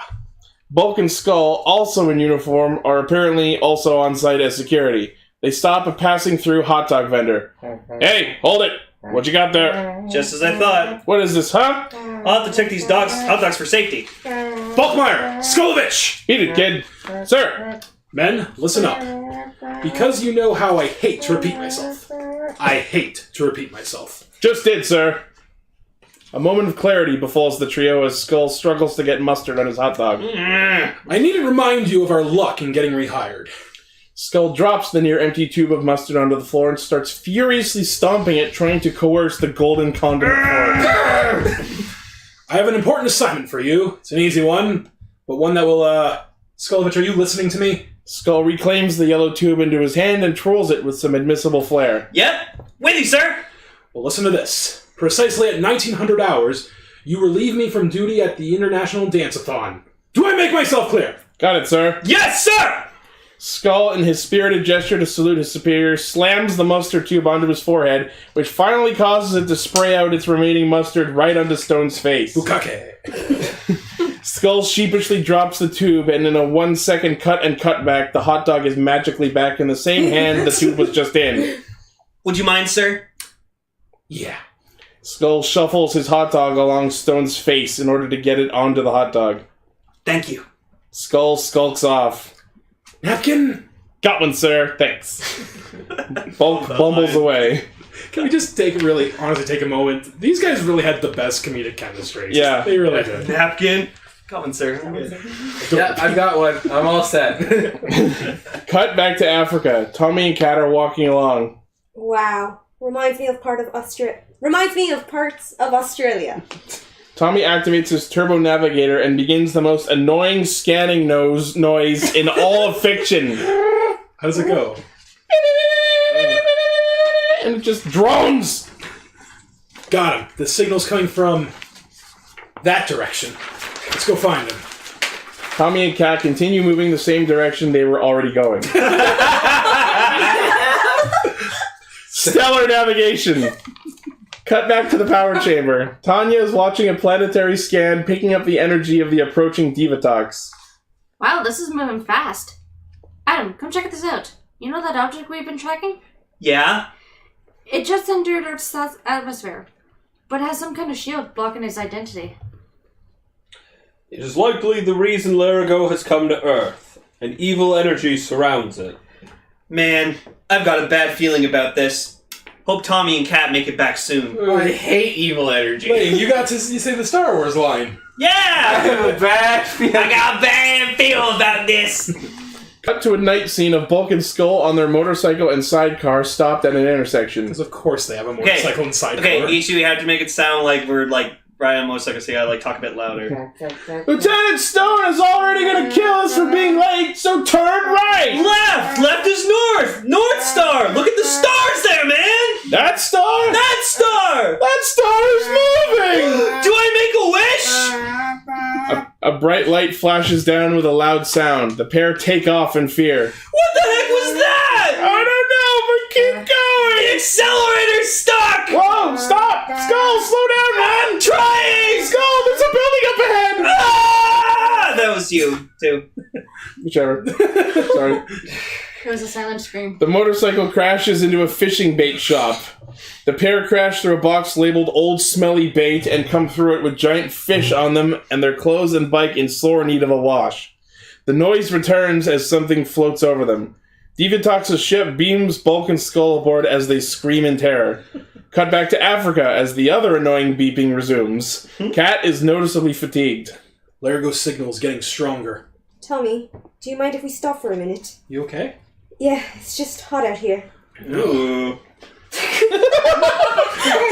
We're making sexual. Want some water? Wait. Want some water? It's coming out of a big bottle. Wink. Zip. Kat pushes a big silver button on Tommy's power box. Whoa! Which springs forth and opens to apparently reveal a canteen of water, which Kat takes a big swig from. Oh, a big swig! He's drinking right out of Tommy's box. We still have a lot of jungle to cover. It's just a soft core pour. Oh my god. Oh, Tommy, I missed the porn down. Oh, Tommy. Oh, you bangers and mash. No. Wow. Alright. We still have a lot of jungle to cover. Thanks. Yeah. Yeah. Yeah. Yeah. Kat hands Tommy the empty container instead of putting it back where she found it, then sits down. Man, this heat's intense. You're from Australia. Apparently, I don't like heat. I'm too hot to keep up the accent. And these spiders are so huge. Anyway. Tommy watches a snake crawl down the nearby tree and up Kat's back, poised to strike. Don't move. Kat immediately understands that she hears it hissing and does not move as Tommy begins inching towards her. And this is where we were supposed to get the flamethrower, but that never happened. Yeah. Fortunately. On the count of 3, jump away. 1, 2, 3! Kat gets up and moves out of the way as Tommy leaps right at the snake. Kat apparently jumps so far forward that she tumbles off the edge of the cliff they were standing near and manages to grab a branch attached to the edge of it as Tommy wrestles the snake. Cat! Cat! Disobeying every movie rule ever, Kat looks down and realizes she's dangling over a very tall drop next to a waterfall. Tommy! One hand at a time, Kat activates her Zeonizer. As the branch starts to break, one of the armbands of her Zeonizer starts to peel off. Cat! The branch finally gives way as Cat begins plummeting. She grabs the stray half of her morpher mid-air and crosses her arms in her morphing pose. Zeo Ranger 1, pink! Cat transforms into the pink Zeo Ranger seconds before hitting the surface of the water. Apparently, the Zeo Ranger suit not only broke her fall, but is evidently water-soluble. As the instant she hits the surface, the suit dissolves, and the Zeo Ranger powers in their entirety are never seen, heard from, or mentioned ever again until forever read, years and years from the time of this film. The Zeo Ranger powers get more powerful the more you use them. They are based off of an unlimited power source. Just don't get them wet. Yeah. Don't get him wet. Tommy gets free of the snake and dives in after Cat, flipping his way into the drink. Oh, yeah. The two of them are swept away with the current as Tommy swims to catch up with her. My leg! It's like SpongeBob. My leg! My leg! I was hoping. Tommy pushes a button on Cat's power box, which unlocks a yellow flotation vest that Tommy equips on Cat as the two of them float gently down the stream. Why don't we ever get these power boxes and toys? Power box. Yeah. Man, they like pushing each other's She just brought buttons. up the point. On each other's power Guys, boxes. that song was foreshadowing. Merrily, merrily, merrily, bikes down the stream. Eventually reaching land. As they trudge out of the water, Cat is limping as she has injured her leg. Guess the Zeo suit wasn't that great. Are you okay? Yeah, are you? Yeah. My leg. Oh yeah, your leg, huh? My legs are just shaking. Cut to a twilight shot of the beach next to town. Divatox's sub is in the waters. Don't insult the cinematographers that way. Come on. Twilight shot. What do you mean you can't find Larigo? And are these my humans of purity and strength? Yeah, check them out. I unscrambled their brains so they'd be easy to deal with. Ta-da! Elgar motions towards the captured bulk and skull, who are not only helpless but clearly brainwashed, as they have expressions duller than usual and bleach white hair. Their shirts also look like the pair have recently vomited, which only invites terrible, terrible questions about Elgar's brain-scrambling methods. What do you think? Blah! Are you out of your mind? The idea was to woo Malagor, not make him lose his lunch. Divatox slaps her nephew about. I'm giving you one more chance. Don't blow it. Yes, ma'am. Yeah, you heard the lady. Go find some more humans, you losers. Elgar slaps around the two Piranatrons in kind.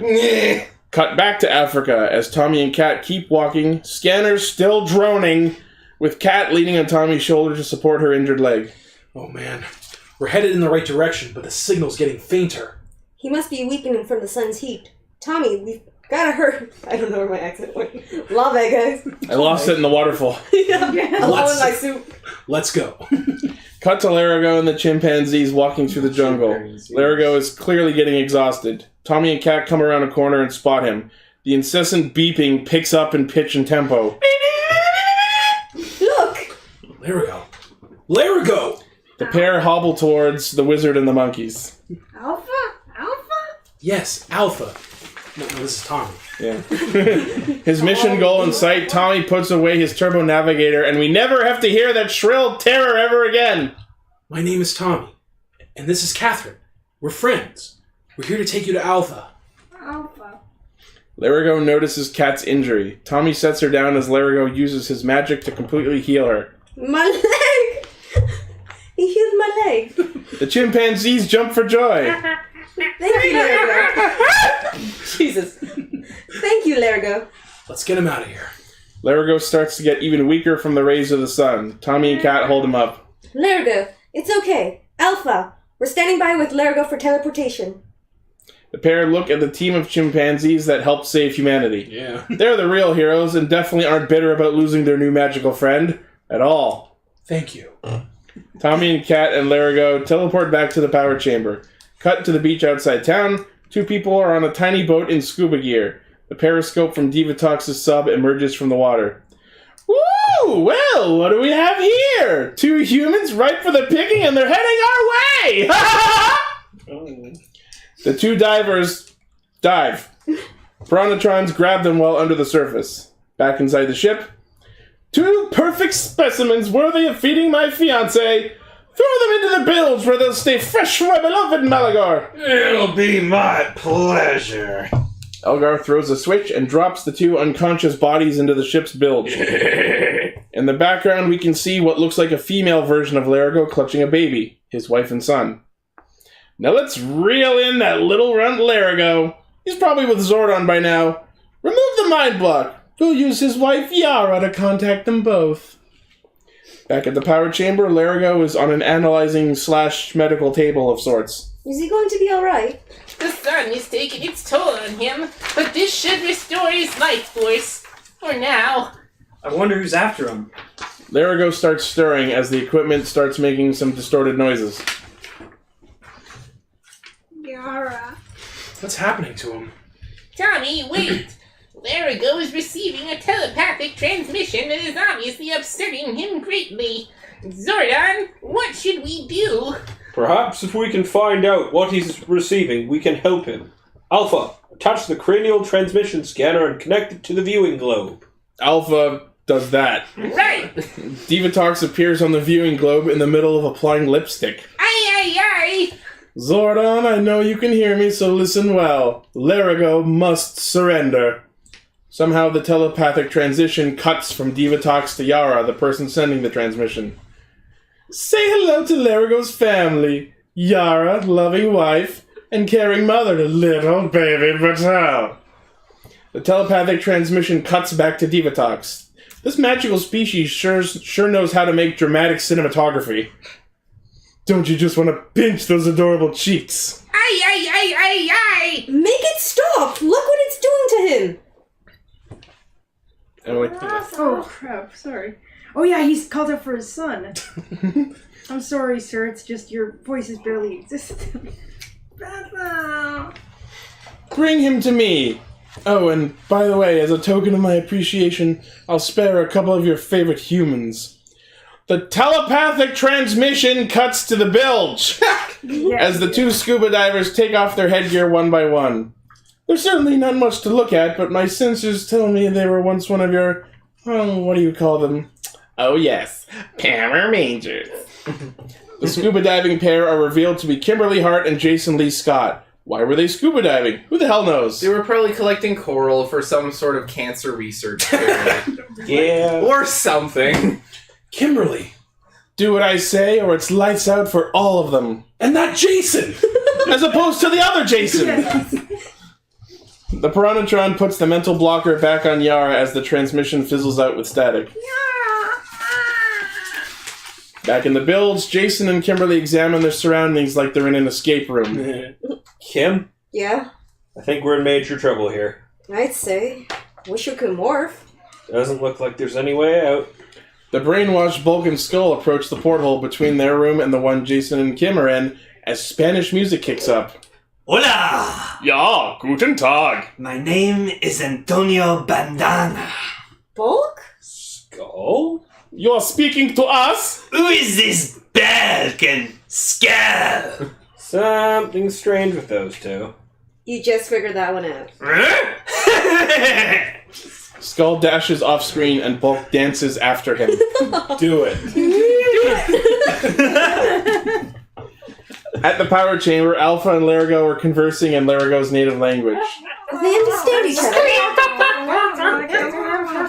They speak in scat. Yeah, pretty much. Yeah. Essentially. Like that one episode of Home Movies. They understand each other. As good friends should. I don't understand it. Why does Divatox want Larigo? I believe that Divatox plans to use Larigo and his golden key to pass through the treacherous Nemesis Triangle into another dimension. Once there, she will likely travel to the lost island of Maranthius and attempt to join forces with an evil creature named Malagor. How do you know that? How do you know all that? That seems oddly specific. Did you read the script? I know everything. The answer to that question is, it's fucking Zordon. I'm in a time warp. I can see all time. Okay. Great! Then what? I'll grab my stuff. I'll get my stuff. Then nothing will be safe. Even the Zords would not be enough to stop them. What? No! What's he doing? He's performing the Lyarian prayer for guidance. Larigo is preparing to surrender. But why? We can't let him do that. It's his family cat. We do the same for each other. I just hope they're okay. Okay, listen. We'll get Kim and Jason out of there. Then we'll go after Larigo's family. If we have time. Look, Kimberly and Jason were Power Rangers once. If anyone can get through it, they can. We cut to coastal cliffs at dusk. The waves crash against the rocks, lightly. All of a sudden, Still clipped in. the Rangers and Larigo teleport in, looking around. Careful, watch your step. The Rangers spot Divatox's submarine behind yet more cliffs. Look, there they are. The doors on the sub open, revealing a team of Piranatrons on completely unexplained jet skis. The best kind of jet skis. Similar to motorcycles, not the same. Warriors, let's ride. Move it! They ride out of the ship and towards the coast. Elgar is aboard one as they land on the beach. On Elgar's boat are who appear to be Kimberly and Jason in their scuba gear. Elgar cups his hands and shouts up at the humans. Wow, I fucking typoed the shit out of that line. Send Larigo down! No! Bring our friends closer first! You have no choice, humans! This is as close as you get! Now send the wizard down! I don't like it. We should stall them until we can figure something out. Yeah, I think maybe you're right. As the Rangers argue, we hear a magical sound as Tanya notices Larigo is now missing. Larigo's gone. They suddenly notice Larigo trotting across the beach towards the mooks. Larigo! No! Come back! Larigo waves goodbye at his friends and walks over to Elgar. Come on, Furball! Come to Elgar! Alright, you have what you came for. Let our friends go! Swim for 'em! Arrivederci, turkeys! Elgar and the mooks with Larigo in tow take off as the Rangers jump off the cliff onto the beach to give chase. That's you. Alright, stop the boat! You can dump them out right there! The Piranatrons dump the scuba divers into the drink. Come and get 'em! Alright, take us back to the ship! Move it! The Rangers swim through the water after the two bodies. I gotta go after him! Tommy gets to the first one and discovers it's a dummy. Good job, dummy. No, it's a fake! Tommy! I gotta check the other one! Tommy and Adam make it to the second one. Fool me twice. Tommy, come on. They're gone. Tommy, come on! Come on! Gotta go after him! They tricked us! Cut to inside the sub. Divatox is holding Larigo's golden key and is attempting to use it. Double rocks and rubble! To no avail. Abracadabra, woo!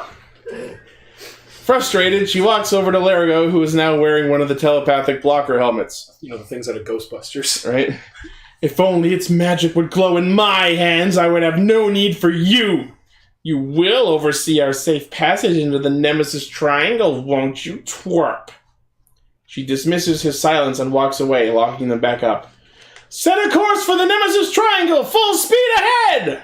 Once we get to the island of Merinthus on the other side, as Divatox unleashes her villainous monologue, a loud fly buzzes by, cutting her off. As I was saying, once we get to the island of Muret... Again, Divatox is interrupted by this insolent insect. It lands on her knee as she eyes it. A lizard tongue lashes out from this very clearly inhuman woman as she devours the annoyance. My Malagor's appetite will ignite once he sees the powerlicious offerings I've brought him. Those 2 X-Power pukes will be the perfect wedding meal for my Malagor. God, she's thirsty. Jesus. We return to the bilge as Kimberly and Jason eavesdrop on their captor. Okay. Kimberly drops. Jason had been hoisting her up to hear better. As she returns to the ground, she exposits at us things Jason clearly already knew, which doesn't excuse how little sense any of it makes. This is so lame. We came back to surprise everybody and help out with the shelter. Next thing, we're snack food for a monster with the munchies. So were they scuba diving to Angel Grove? Yeah. Cut to the porthole as the brainwashed Bulk smiles at the mention of potential food. Munchies? Way to ruin it. It's a good sound. I had the sound effect queued up. Oh. This is just munchies. That's amazing. Back at the power chamber. Level stabilized is at 8.40. Full throttle on the power output. Okay, all systems go here. The Zords you are creating will possess the power to carry you safely through the Nemesis Triangle to rescue Lerigo, his family, and our friends. With a flash of energy, doors open, lights flashing, and smoke pouring out to vaguely foreshadow what's going to be revealed in seconds. The 4 Rangers walk into this room that has definitely been here this whole time to find a set of 5 vehicles, the Turbo Zords. Behold your new Turbo Zords. They're just ordinary cars. As if to respond with a great big fuck you, the Zords' headlights beam to life, almost as if to illuminate their would-be pilots and start revving, eager to make their Hollywood debut. No, Tanya, they are extraordinary cars. Vehicles equipped with the power and velocity of turbo technology. Whatever that is. We had this sitting around and did nothing with it until now. Individually, they are formidable fighting machines, but when merged together, they form the Turbo Megazord, the most powerful Zord ever created. Because I said so. I'm sorry, but you know that guy who does the Dodge Ram commercials? I'm just imagining him just like, no, Tanya, they're extraordinary cars. Vehicles equipped with the power and velocity of turbo technology. I want that in a real car. That's just a Ford ad. That's what I wrote. I wrote the Zord family price sales event. No, take our Turbo Zord to the test track. Glory Turbo Zord. If it was a Ford ad, it would just be Kiefer Sutherland. Turbo Zords. Oh, bye, Blake. The Turbo Zords begin inching towards their masters on their own. Who'd have thought we'd have self-driving cars in 1995? Adam, Desert Thunder will be yours to command. Catherine, yours is called Wind Chaser. Tanya, Dune Star is your Turbo Zord. And Tommy, Red Lightning will serve you well. Red Lightning. Thanks, Zordon. The named 4 Zords keep approaching, but the blue vehicle stops, noticing it has no pilot. But what about Rockies? Mountain Blaster will stay behind for now. The 4 look saddened as they realize Rocky's about to be written out of the series. Remember, Rangers, once inside the Nemesis Triangle, communication with the power chamber will be impossible. The Rangers look over and suddenly notice a round table with 5 colored panels on them. Atop each one is a key and a wristlet. The Rangers gather around, each at their respective colored panel. Before you are your new Turbo Morphers. 5 keys similar to Lerigo's Golden Key. Individually, they power up your vehicles and give you access to your morphing powers, but together, and only together, are they powerful enough to see you safely through your mission. Now reach out, Rangers, and accept your destiny. Again, for like the 3rd time. You know what I just realized? I think because they mentioned that the keys are similar to Lerigo's Golden Key, I think the turbo powers they got from Lerigo. I can buy that. It'd be nice if they explained that in the movie. Right? Right, yeah. The Rangers decide to ignore the fact that they're one short and for some reason place their hands together over the glowing light in the middle of the table, despite receiving no instruction to do so. Meh, Power Ranger logic. Ready? Ready. Go! On cue, they each slam their hands down onto their morphers. Beams of colored light strike the team, robbing us of a proper first morph sequence and instead just poofing the 4 of them into their new Turbo Ranger suits. Do you like cars? No? Too bad. Enjoy the next year, 90s kids. I have to say I actually like that sequence. It was cool. I liked it. Whoa. How relatable will this be to kids who are too young to drive? Exactly. Whoa. I've never felt anything like this. Wow, this is great. All right. This is awesome. This is incredible. Yeah. All right, guys, let's go to work. Right behind you. Wait for me. Let's do it. The Turbo Rangers walk off back into the main chamber of the power chamber. All systems check out. Your Zords are programmed and ready to go. Take your Zords across the great desert to the sea. There you will find the Ghost Galleon, a phantom ship which will take you and the Zords through the Nemesis Triangle. You must merge the power of your keys and the moment you cross into the triangle. The combined power of your keys and the Galleon will see you through safely. Neither the ship nor your Zords will be detectable by Divatox. Aye. Good luck, Rangers. Thanks, Alpha. Good luck, and may the power protect you. All right, Rangers, power up! Cut to what's apparently the Great Desert as the sun rises. A riff echoes into the dawn as 4 vehicles carve out of a dust cloud through the sand. Cue the theme song! Go! Power Ranger Turbo, go! Oh man, Power this is awesome! Go! Desert Thunder, ready to rumble! Wind Chaser, ready to howl. Oh, that is actually... Where is it? Oh. Doomstar's gonna shine. Red Lightning ready to bolt. All systems go. All right, let's rip some velocity. Shift into turbo. Woo! Cue the theme song again!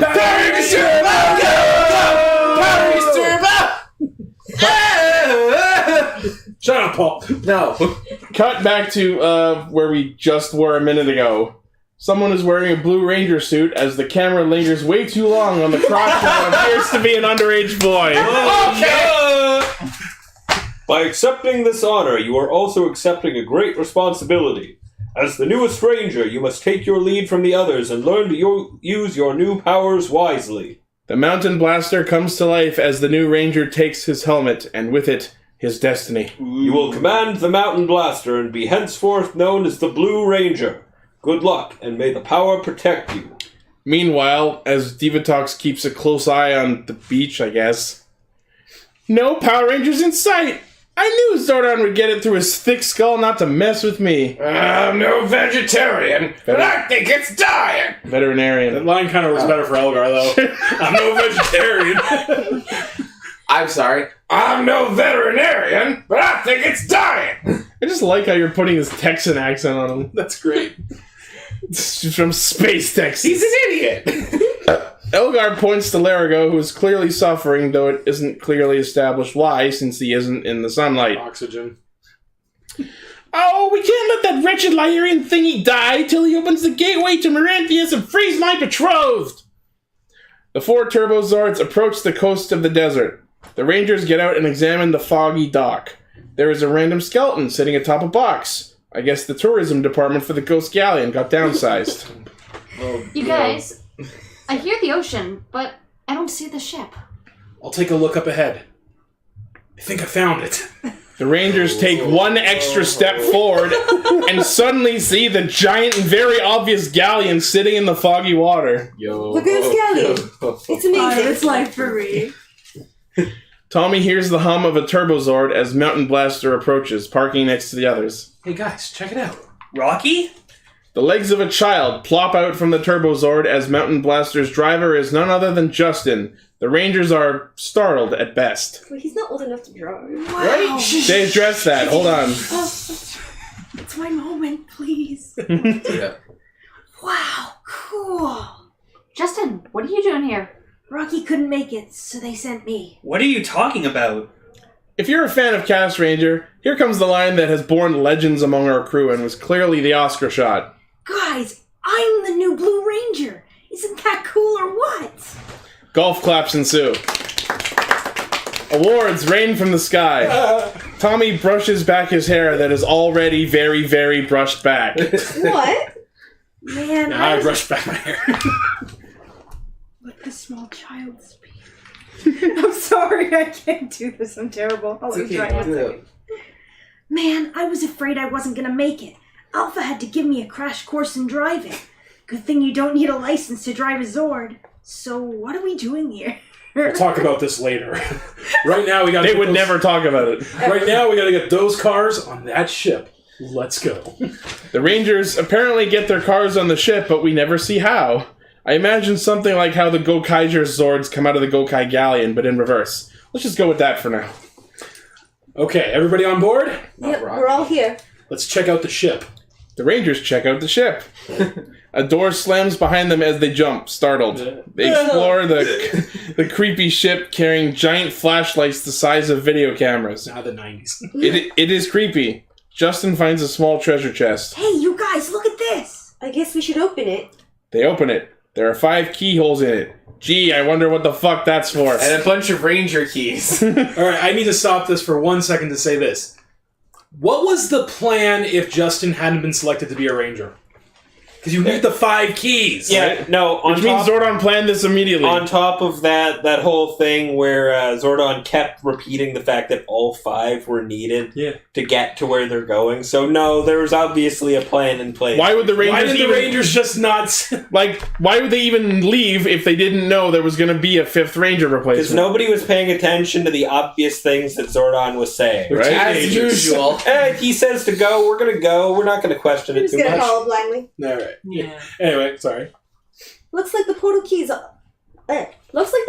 also control the ship. Let's do it.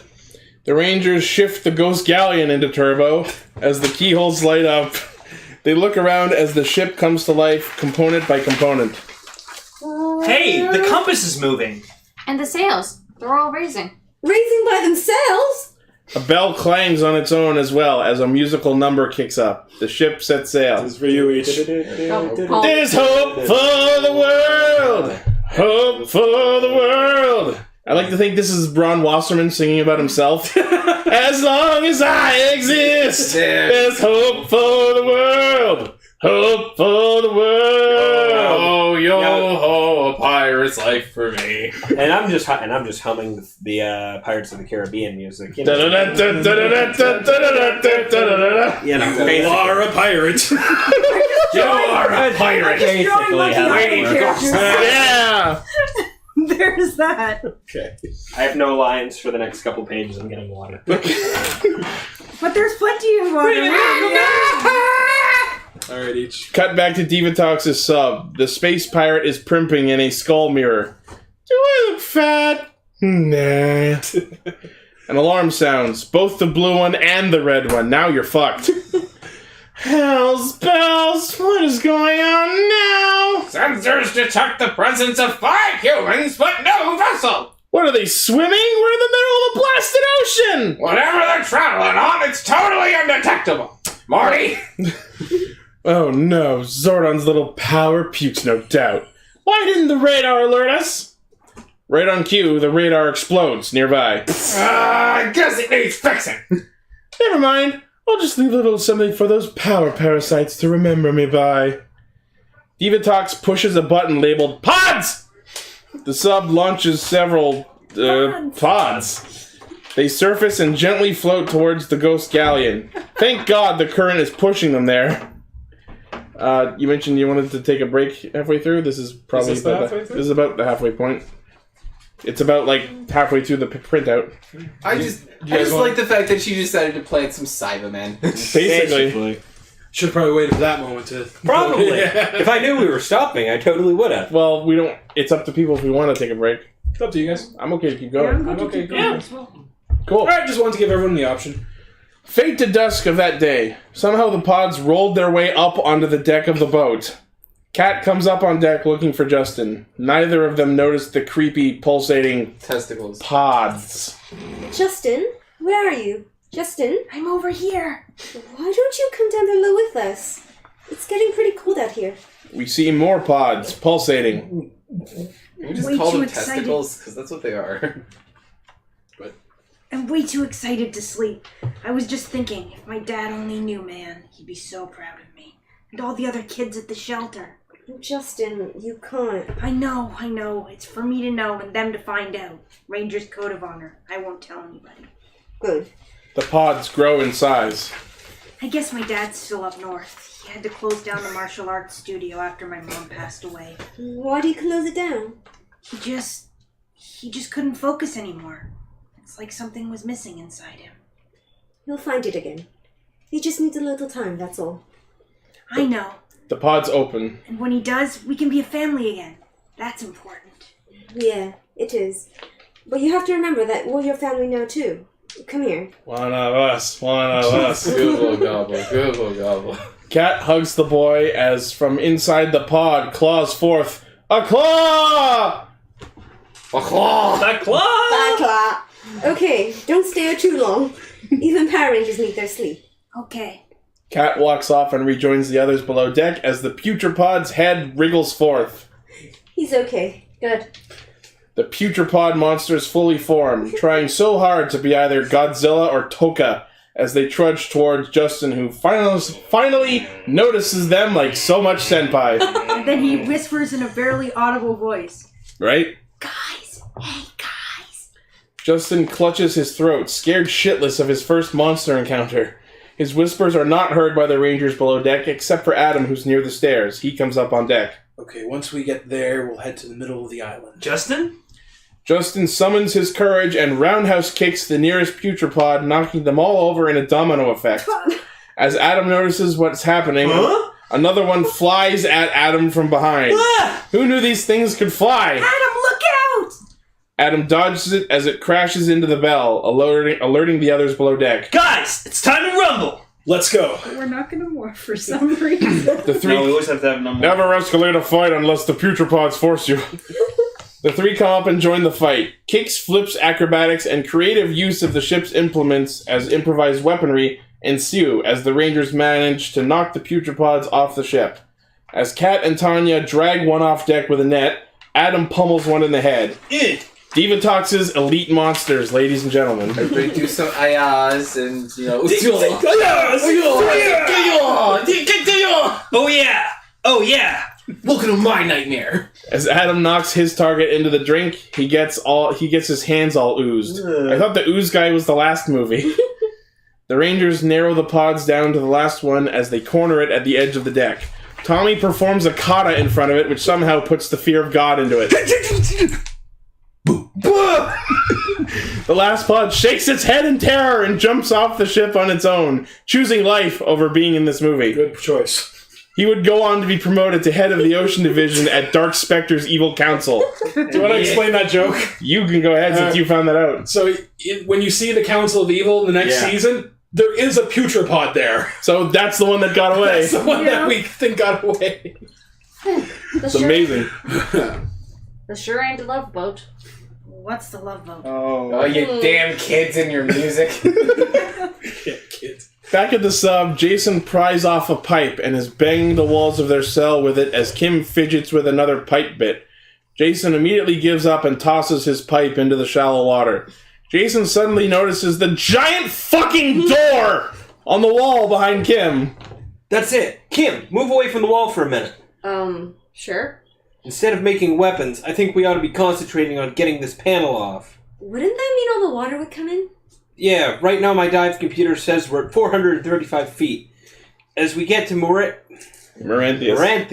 the sub's gonna climb. Once we hit 100 feet, we pop this off the wall and boom. And make it up in one breath. It's our only chance. Wow. A few gentle bangs of the pipe later, the door of the bilge starts gushing forward. Hello, laddie. Would you like a few gentle bangs on the pipe? Say no more.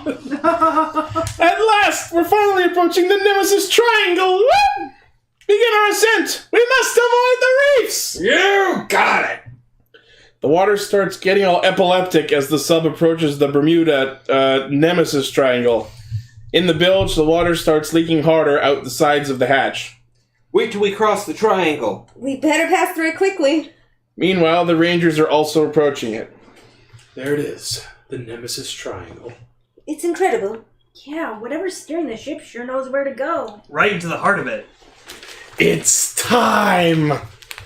The leaking bilge causes an alarm in the sub. The room's filling up! What's happening? I don't know. We're minutes away from the dimensional gateway! I don't know how much longer I can hold it. Ah! The Rangers fall as the approaching chaos shakes the ship. Tell me I'm not seeing things. No, it's the triangle. Looks pretty nasty. Hit the deck! Lightning bolts crack across the sky. Divatox hands Larigo the golden key. Do it, wizard! Open the gateway! Come on, do it! Larigo drops his wand in refusal. You little fool! Open the chamber! Elgar opens the cell. Oh, move, you little hairball! You may be willing to sacrifice yourself, runt, but how much do you love your little family? Elgar, grab the baby! Right! Come here, you little brat! Elgar gently grabs the baby Muppet from Yara. Gently grabs. Must be Ginger with the tiny little ball of life that I'm going to hold hostage. Well, what will it be? Larigo apparently complies. Divatox hands him back the wand and opens the cell. That's better, yeah! Open the gateway! Ha ha! Get to it! Larigo starts humming the tune from Home Alone as his key spurts blobs of energy out of the sub. I'm not too familiar with Home Alone, so actually, it's pretty close. I'm just gonna do Jurassic Park. He at least goes. As his key spurts blobs of energy out of the sub and into the triangle. Divatox cackles as the sub passes through the barrier unharmed. The bilge is rapidly filling with water. We need something to pry it with. Get the pipe. Good idea. Kim swims down and gets the pipe to Jason. This should do it. Jason begins prying the hatch off. Okay, anytime, Jason. I'm trying! Okay, this water's getting too high for me. Bulk and Skull poke through the porthole. Giggle swimming? Would you guys be quiet? I'm trying to get us out of here. Bulk looks offended and shakes his head in disappointment at the apparent lack of swimming. Above deck, a large tilt sign lights up. We're sinking! We're sinking! Okay, don't panic! Don't panic! We're sinking! Jesus. Uh-oh, we're sinking! Gotta go! Elgar hangs up the phone that apparently functions within the Nemesis Triangle. For some reason, we're taking on water! Water! Lightning strikes way more than twice as the Ghost Galleon approaches the Bermuda Nemesis. We're getting close to the gateway. We need the keys. You guys go below. I'll get the keys. Be careful. The Rangers reunite below deck with the Turbomorpher keys. Okay, ready? Now! They attempt to join them, but a barrel knocks into Justin's leg, and the newbie fumbles his key like a high school nerd playing football. My key! I dropped my key! Justin dives for it, but it is just out of reach. My key! I can't reach it! Hurry, Justin. Everyone stands around like idiots, doing nothing instead of helping their friend. As Justin reaches a little further forward and grabs the key. I got it! Yes! Come on, hurry. Let's do it! The Rangers merge their keys, which erupts with a tiny explosion that apparently makes the Ghost Galleon immune to lightning and force fields. The Rangers make sure they're still intact as they and the Galleon pass through the Bernemesis right angle, unharmed. The village is now almost fully submerged as the pair pry the hatch off. They swim back to grab a last gasp of air before they plan their escape. We gotta get Bulk and Skull first, okay? The pair dive and pry open the door to Bulk and Skull's cell that was totally there the whole time but couldn't be opened before flooding the place. Skull gives them a wave and a thumbs up as the four resurface. You guys, you have to exhale slowly on your way to the top. Swim now, like a little guppy. The four begin swimming out of the hatch. Bull, Skulk, and Kim make it out, but not before Kim's shirt gets caught on a bolt of the hatch. Jason frees her, but not before Divatox notices the source of the tilt. What? It's coming from the bilge! Activate the emergency hatch! Right! No! Quicker! Okay! Elgar pushes a button that activates a secondary hatch on the outside, trapping Jason once again. He resurfaces. Hope that drain's not clogged. Divatox pushes another button that apparently flushes the bilge somehow. The big red temperature gauge goes down. As Jason coughs for air, the hatch on the inside that got pried off is magically back on the fucking wall! Now open the hatch to the bilge! Hurry up! A Piranhatron opens a tiny cage in the floor, allowing Divatox to look down at her remaining prisoner. Well, I suppose Malagor will have to do with just one sacrifice. The Rangers are within sight of the island.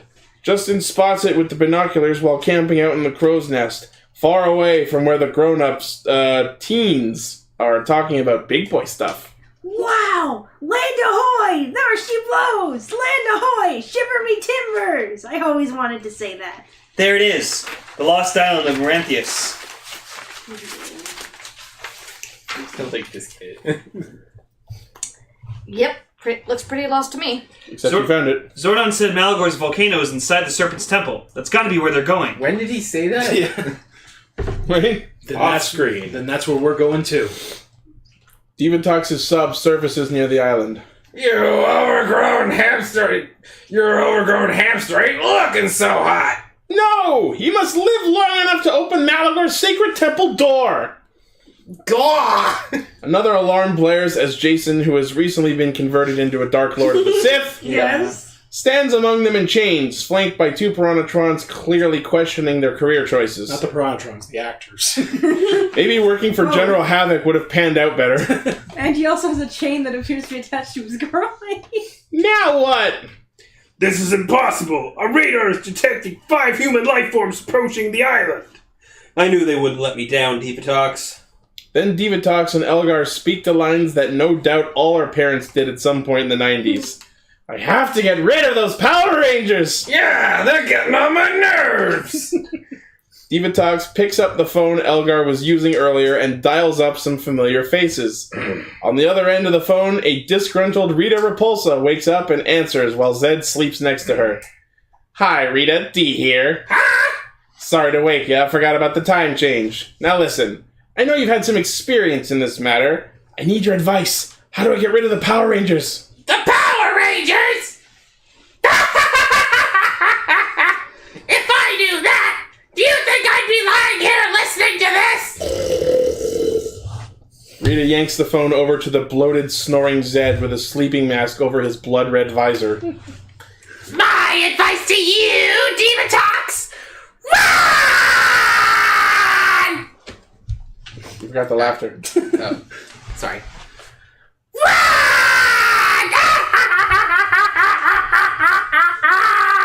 Rita promptly hangs up on D. Thanks for nothing. I love cameos. Divatox hangs up the phone in defeat. Cut to the beaches of Maranthius. Kimberly wakes up, having washed up on shore. A gaggle of tribal natives approach as the camera provides a gratuitous ass shot of Kimberly. Yeah. You heard it. Fuck you. Because this is the 30s and this is a King Kong movie. She wakes up to see them pointing spears at her. Rather racistly. What are you doing? They mob and kidnap her as the brainwashed Bulk and Skull watch from the shady area under a nearby set of trees. Stop it! Let go of me! Stop! She should have better camouflage. What should we do? We could rescue her, or we could enjoy the beach. The pair turn around and decide to forget the violent kidnapping they just witnessed. These guys are heroes, damn it. Another pair of tribals come upon them as their smiles turn to expressions of terror.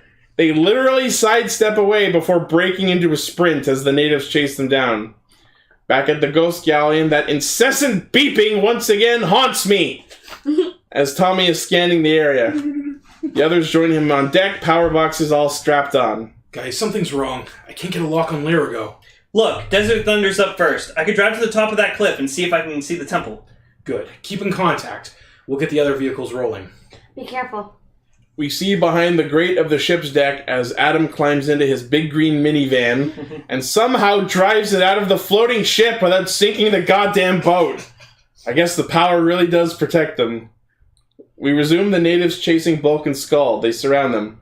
Uh-oh! Hey! They point up at the distraction, and the natives buy into it because, whatever, they don't watch TV. Okay! The pair once again exit stage right. The natives soon realize and give chase once more as Adam's Dodge Green Caravan reaches dry land. Cut back to Divatox's sub as an idea that seems bewilderingly obvious in hindsight finally strikes. They've got to be riding something. A couple of torpedoes will find out what. 2 torpedoes are armed and ready. Fire 1 and 2. The sub fires its 2 torpedoes. They swim just under the surface like sharks. Adam drives into the jungle and gets out of Desert Thunder. Good matchup, you guys. He looks from atop the cliff out at the approaching Ghost Galleon through his power binoculars. Cool view. He looks again and somehow sees the exact same scrolling shot of the torpedoes that we all just saw, like a bad Night Trap cutscene. On the ship, the Rangers notice them too on their turbo navigators, but can't quite identify the torpedo-shaped readings. God, they're long and dick-shaped. What could they be? Our cover's blown. Something's coming towards us. And it's coming fast. We can't be detected in the turbo vehicles. Come on, we gotta get our butts in those cars. As the missiles approach, Adam is spamming his communicator trying to get a hold of the team, and rightly so. Hey guys! For some reason, all 4 of them choose to ignore him. Or their signals scrambled like they've been saying it was going to be the entire time. They said that they couldn't reach the power chamber. Fair.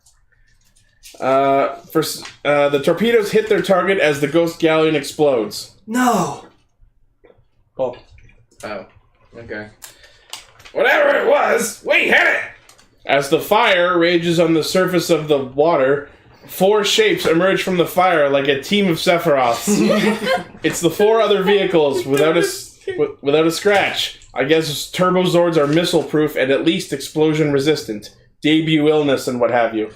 Looks like we all got through. Alright. So, what do you think, Justin? Wow, can we do that again? No! Head for sure. Cat nods because that's totally a thing radios can pick up on. Adam sees the intact Zords and pumps his arm in victory by proxy. Yeah! I wasn't part of that! Elsewhere on the island, Divatox and her crew have landed and are making their way to the temple. Come on, I haven't gone all day! Adam is making his way to meet up with the others. He looks up at the volcano with his turbonoculars. Based on the face that's on top of the volcano, MadRogue is definitely related to Oogie Boogie. Adam spots Divatox and her party, and we once again get to see the exact same shot we just did, but with a VR Troopers border around it. Oh man, That show sucked. The Turbozords somehow drive through the dense jungle, just obliterating the ecosystem. Divatox's party approach the door of the temple. Where is it? My feet hurt. Stop complaining, we're almost there, wimp. Move it, prisoner! The sound of tribal drums kick up. I don't like the sound of that! More tribal natives surround the pirates. Come to think of it, I don't like the looks of it either. The natives present Kimberly tied to a stretcher. The man in the black robe pulls off his hood as Jason looks over to see Kimberly, kidnapped but alive. Hey, the little power geek's back! So, you wanna fight, huh? No, wait! Those are the Malakayans, guardians of MadRogue. Get the wizard, bring him! Okay, release the wizard! The Piranatrons uncage MadRogue and bring him forward. Would you hurry up? Divatox hands MadRogue the golden key. Here, do it, wizard! Spin your magic! MadRogue looks angrily at Divatox, then over at his wife in the other cage. MadRogue. Move it, furball! MadRogue uses his magic to cause an explosion of light that slides over to the door of the temple, which I guess, unlocks it or something. The natives recognize this power and bow to it. The little guy packs a punch! Give me that! Divatox immediately grabs the key and holds it up like she was the one who just did the thing. Apparently the natives are also stupid enough to fall for this ruse as well. What a rush! That's right, bow to me, you little peons. I love being queen. Alright, come on everybody, we've got a wedding to get to! Here comes the bride! Watch it, shorty. Get going, come on! Warriors, bring the others! Move it. What are you looking at? Get inside! The evil assemblage marches into the temple. Meanwhile, Adam finally reunites with the very not exploded yet Rangers. Guys, we gotta hurry! Adam, are you alright? Larago's dying. We may already be too late. Alright, we'll leave the vehicles, go for a silent approach. Take out your morphers. It's time to kick into action. Shift into turbo! Yeah! They each take their See the lateness on that one. They each take their ready to morph poses, but Justin gets the direction wrong. Damn morph virgins. Oh my god. Tommy gives him a "you're so fired" stare. Oops. He corrects himself, and with an elegant swing of their mighty arms in formation, and as Tommy's head cuts Cat completely off in this group shot, the Rangers insert their keys into their morphers and transform! Let's see if I can remember how to do this. You have to cross your arms and then do this and then that. You don't have to do the whole pose. Yeah, it's like Mountain Blaster Turbo Power! You just separate their arms like that. Oh. Desert Thunder Turbo Power! Dune Star Turbo Power. Wind Chaser Turbo Power. Red Lightning Turbo Power! Yeah! During this transformation, Justin's body inflates to adult size like an inflatable Barbie. I guess they knew there would be lots of stock footage ahead. After the morph, nobody questions why Justin is suddenly adult-sized. Not once between now and the end of the series. Let's do it! Right! Whoa, alright, wait for me! The Rangers trot off into the jungle as Divatox and Co. enter the temple. There is a giant well in the middle full of magma and flame. I like it, I love it. Oh, the steaming skull's perfect! Put her down there! The natives put Kimberly down there as Elgar yanks Jason's chain. No, I mean literally. Come on, don't move! MadRogue. Now, I think the lava will have to go, but we'll do all our entertaining here. Of course, you won't be around to see it. Divatox shoves MadRogue to the floor. Alright, it's time to feed my future husband! Prepare the humans first! On your feet! You can have the Lyarians for dessert. If anyone knows the reason why we two should not be joined in holy matrimony, shut up! Ichi, I think we found the role you were born to play. Right? You were meant to be a busty space pirate. I can be Hevatox. Ichi talks? Someone in the chat said earlier it was like Ichivatox or God. something. That's great. Ichivatox, something like that. Imagine if it was a Kamen Rider, it was Kiva Talks. Someone needs to Photoshop that. Why don't you draw one? Oh my gosh, I guess I have to now. You don't have to, but it'd be No, fun. I do. I want You to. need to draw Ichi in a Diva Talks costume. You need to do that. It's just like, Oh god. just do it. Alright. Do it. The Turbo Rangers are running through the jungle at stupid speeds. I guess the turbo powers do come in handy for day-to-day life. Sure beats walking. You can say that again. After bounding over a few logs, they come to a stop. They can hear the natives chanting, Malego! Malego! Malego! In the distance. Malego! You, listening, start chanting and don't stop till I say so. Hear that? We're close. Keep your eyes open. They trek through the jungle. Justin lifts a large leaf off to the side and discovers something. Tommy, over here! What's wrong? Are you okay? The sound's coming from that way. Good job, Justin. Yeah. Wow, this is fun! Follow me, guys. I'll lead the way. Justin, wait! It's too dangerous! I found the entrance! Justin leads the Rangers into the not well hidden, unsealed, unguarded, open ass end entrance that a literal child found into the temple that Divatox kidnapped Larigo and stole his magic wand to get into the front end of. Welcome to the biggest fucking plot hole in this movie! That's saying something. I need to rewatch this movie because that's a good point. That sounds like a Chevy Chase rant. Yeah. Not well hidden, unsealed, unguarded, open ass entrance that a little child found. Hallelujah! Holy shit! Where's the Tylenol? We have some. Inside the temple, Divatox looks down at the pit of magma. Magma. Malagor! Great flame of destruction! Wait, hold on a second. Can I say something as a joke here? Groudon. I mean, Malagor. And ham it up, man. Come on. This is like the hammiest monologue. Does that make Zordon Kyogre? Yes. Now do it. Great flame of destruction! It is I, Divatox, your one and only true soulmate. This moment has been long in coming, and now I bring you two perfect specimens to seal our matrimonial pact. Awake and feed upon their purity. Come forth and let evil twist their souls.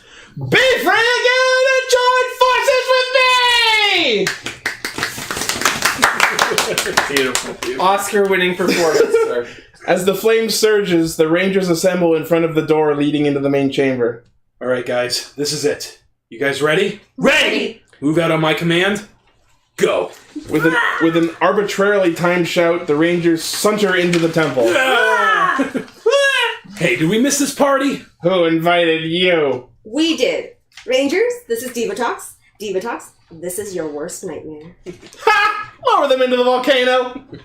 John the Piranhatron starts to lower Jason and Kim into the volcano. John? I don't know. John. I'm more curious how they were able to get them tied up there without them resisting or breaking free. The Rangers start fighting Piranhatrons. I'll get the wheel! Justin manages to down the two Piranhatrons managing the wheel, lowering their friends into the pit. How is Justin best ranger somehow? Right? Divatox, give up. Elgar, go and give Powerboy my answer! Come back, you little twerp! How does she know he's a boy? Right? Like a child boy. Yeah. Because she sees the crotch bulge. Oh. Or the lack thereof. Why is she looking at He's in an adult body now. Oh. Anyway. Elgar uses his whip to knock Justin off the payload and snags him. What's the matter? All choked up? Adam picks up Larigo and helps him away from the battlefield over to his wife. Come on, Larigo, over here. Wait here, I'll be back as soon as I can. Rygog takes control of the payload and continues lowering the pure humans into the fire. They shriek out for help. Kim! Into the fire! You guys! Adam punctuates his punches to a rando Piranhatron's face. Get out of my way! Elgar wraps his whip around Adam's neck and stops him too. Elgar's kind of competent in this Right? movie. Yeah. Tanya is held back by a shockingly effective duo of Piranhatrons. No, let me go. Help! You guys! Kim and Jason disappear beneath the lip of the pit. Too late, Rangers! Even now, they're becoming his spawns of evil! I love it when a plan comes together. Flames surge as the Malachians' chants change to an incomprehensible song. You can stop chanting now. Something fucking racist! Something fucking racist! Something fucking racist! Something fucking racist! There it is. Yakin. For some bacon. You can be the big pig too. Oi!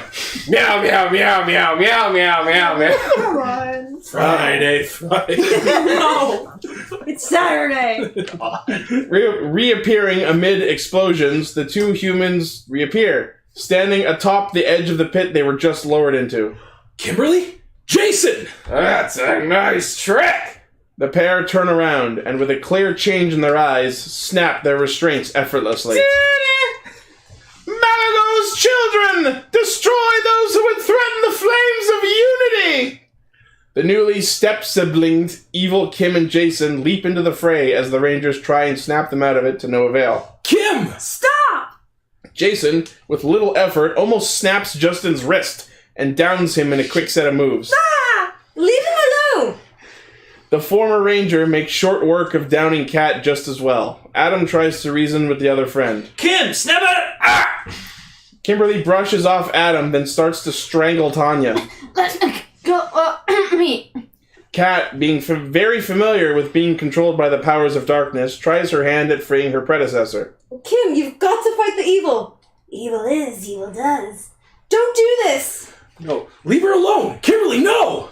In a desperate ploy, Tommy takes his helmet off, hoping that seeing his beautiful face will bring her back to her senses. Even though she brutally, even though she brutally broke her, even though she brutally broke his heart in the *90s equivalent of a text message. Yes. Yep. So can you put JTF's face over mine now? Are you saying your face is Look at me, Kim. Look at me. It's me. It's me. Tommy. Yes, we're your friends. Friends? I don't have any friends. Evil Jason cuts in on Tommy trying to hit on his evil stepsister and begins strangling him. Evil here! Wait! Oh yeah, and sweetie, pink is out. Oh boy. Kim delivers a swift shit-kicking to her successor.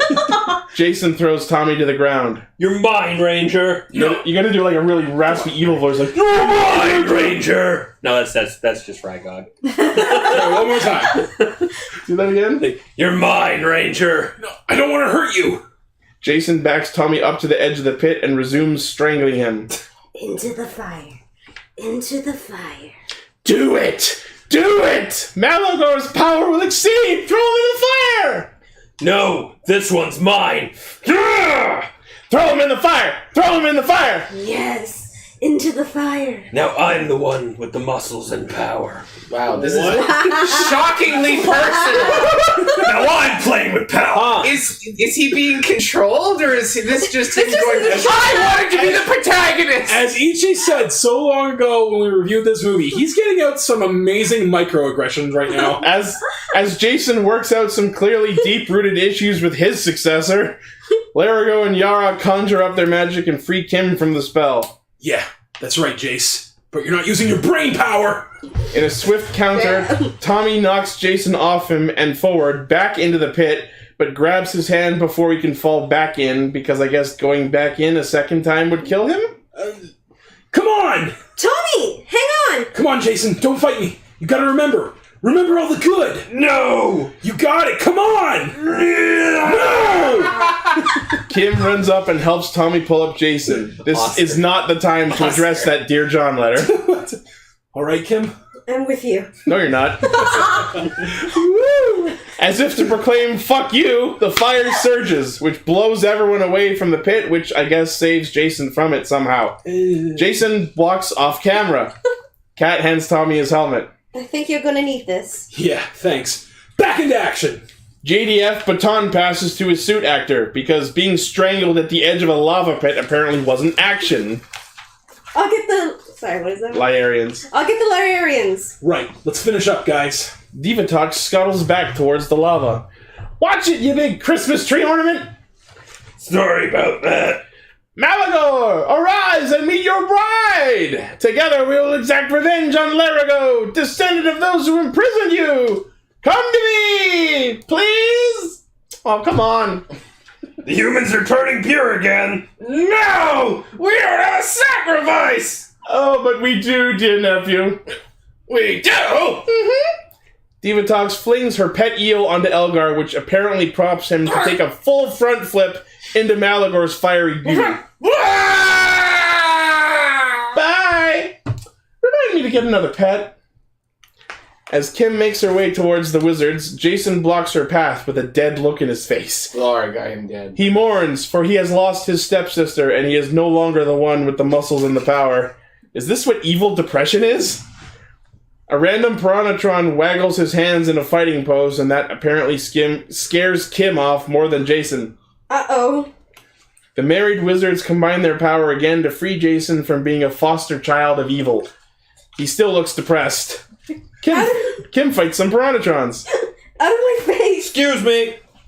The OG Power Ranger wastes no time, resuming butt-kicking as he taps the mook assaulting Kim on the shoulder and then beats the shit out of it. Why, thank you. Anytime. The Jason x Kim shippers squeal as the Rangers fight more mooks. More fire surges from the pit. Man, tough room. Come on, straighten up, he's coming! I don't think I like this one bit. Come to me, Malagor! Unite our powers as one! A gross, jagged claw reaches out of the pit and grabs the ledge. Divatox's grand smile starts to crack as she starts to realize online dating may have been a bad choice. Malagor, a creature of rock and lava, climbs out of the volcano and steps forth. The natives scatter. Get ready to take this freak. He's back! She wants to marry him. Are you sure about this? I think it's time to break out the hardware. Good call, Justin. Let's do it! The Rangers spin around, and in a flash of light, their weapons emerge to light up the darkness. Turbo Lightning Sword! Turbo Hand Blasters! Turbo Star Chargers. In the biggest exhibit proving that the director had no fucking idea how to direct a Power Rangers movie, they proceed to cut off the weapon summoning sequence to show us more of Divatox regretting her life choices. Talk to him! Turbo Thunder Cannon! Turbo Windfire! Divatox sidles up to Malagor and attempts to shake his claw. One thing. Watch that movie, you'll notice that Adam is holding his weapon backwards. Oh, yeah? Yeah. You look great! Haven't changed in a bit. With a shock to her system, Divatox stumbles backwards as the Rangers point all their weapons at Malagor and proceed to fire beams of light at it. Even the sword.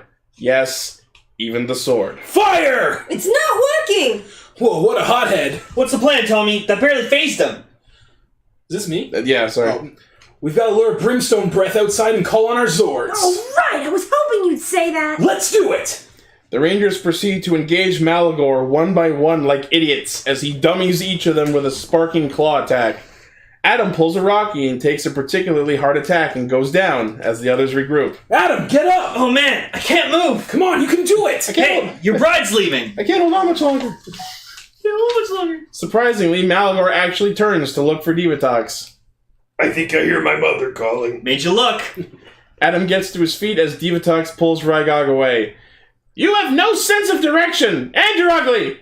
Everyone, out the way we came. Adam, can you make it? Yeah. Okay, let's go. Move it! As the Rangers lead the escape, Kim and Jason are leading the Lyarians out. You okay? We gotta get out of here. This place is gonna blow. Come on, move, come on! Be careful. Come on, here we go! The volcano erupts as everyone makes it outside. Malagor explodes his own front door and trudges out into the wilderness. Meanwhile, the Turbozards carve through the jungle. But Fern Gully taught us not to destroy the rain forest. Right? Head for the clearing. Got it. Right behind you. Copy that. Yahoo! Divatox drags Rygog out of the temple. You're going on a diet the minute we get back! Come on, we'll miss the whole fight! Malagor uses his own flames to turn himself giant. Let's see what this baby's got. Ready to bring them together? Wind Chaser ready. Ready! Ready. Ready! The Rangers take firm grasp of their stick shifts and shift into Turbo again. Do it! Turbo Megazord Morph Sequence online! The relatively normal-sized cars in a flash of lightning grow to proper Zord size. Go! Powering up the Turbo Shield armor now. Desert Thunder's ready to rock. Doonstar's right there with you. This is awesome! Mountain Blaster here. I'm ready too. As the Zords begin their combination, the Turbo Rangers theme song kicks on. Everyone sing along! Go! Mighty engines roll, go turbo, charge for more, drive for round the floor. Initiate docking sequence now. Wind Chaser splits into arms and attaches to the sides of Mountain Blaster. Go! Power Rangers Turbo, go! Power Rangers Turbo! Mountain Blaster's lined up and coming in. The grill on the front of Mountain Blaster opens up and folds out into the leg attachments as it drives forward. The front ends of Doonstar and Desert Thunder roll up, revealing slots to dock with Justin's thighs. Mountain Blaster's connectors.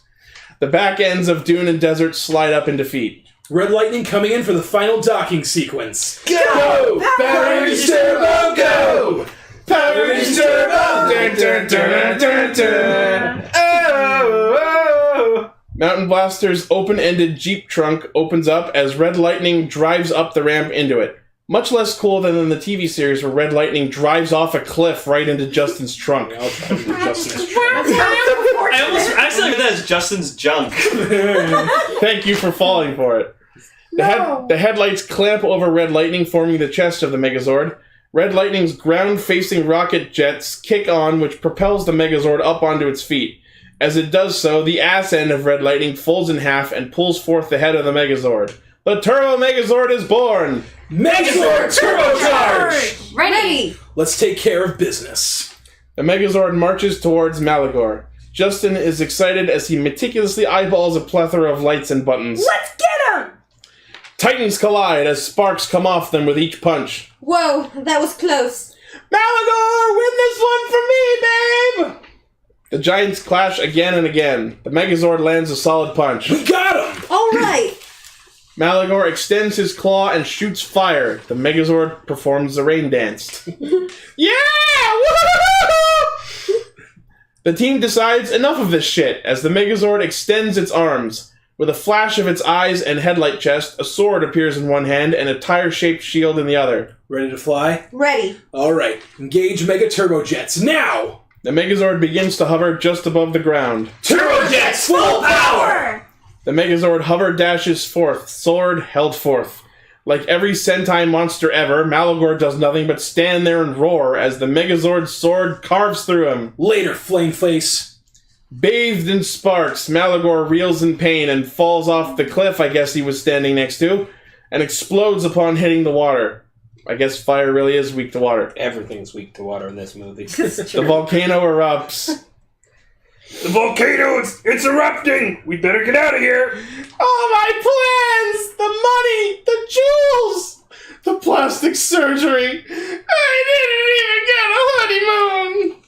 You mark my words, Rygog! The Power Rangers will pay for this one day! I never accept defeat!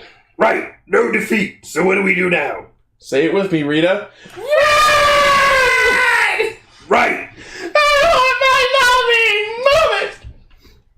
Divatox pushes past a still messed up Vulcan skull. Larigo, his family, Kim and Jason come out into the battle zone and marvel up at the Turbo Megazord, which bends down and extends an open palm to save everyone. Hey guys, how about a lift? All right. Here we go. The Megazord crushes everyone to death with its iron fist. Just kidding. They save them and all get home or whatever. Which is weird because the ship's fucking destroyed. Larigo and his family are never seen again, and I guess they undid Bulk and Skull's brainwashing somehow. Cut back to the boxing ring sometime later. Tommy, Adam, and Jason in white geese are fighting the Black Geed trio from Bad Guy High School. I mean Stone Canyon. The others are in the crowd. Even Ernie from the Juice Bar is watching. Yeah, go guys! I'm Ernie from the Juice Bar. The competition is fierce as Angel Grove and Stone Canyon battling out for the championship and the $25,000 grand prize for their charity. Damn, that's a really big prize for a high school martial arts tournament. Right? Tommy downs his shady opponent as Rocky, apparently healed from his back injury, appears next to the coach watching the fight as Adam gets knocked down. Was it intentional that Adam was just a bad fighter the whole time? Did that down not count as a point for Stone Canyon? And Angel Grove scores the first point. Hey, coach! Come on! Adam, get up!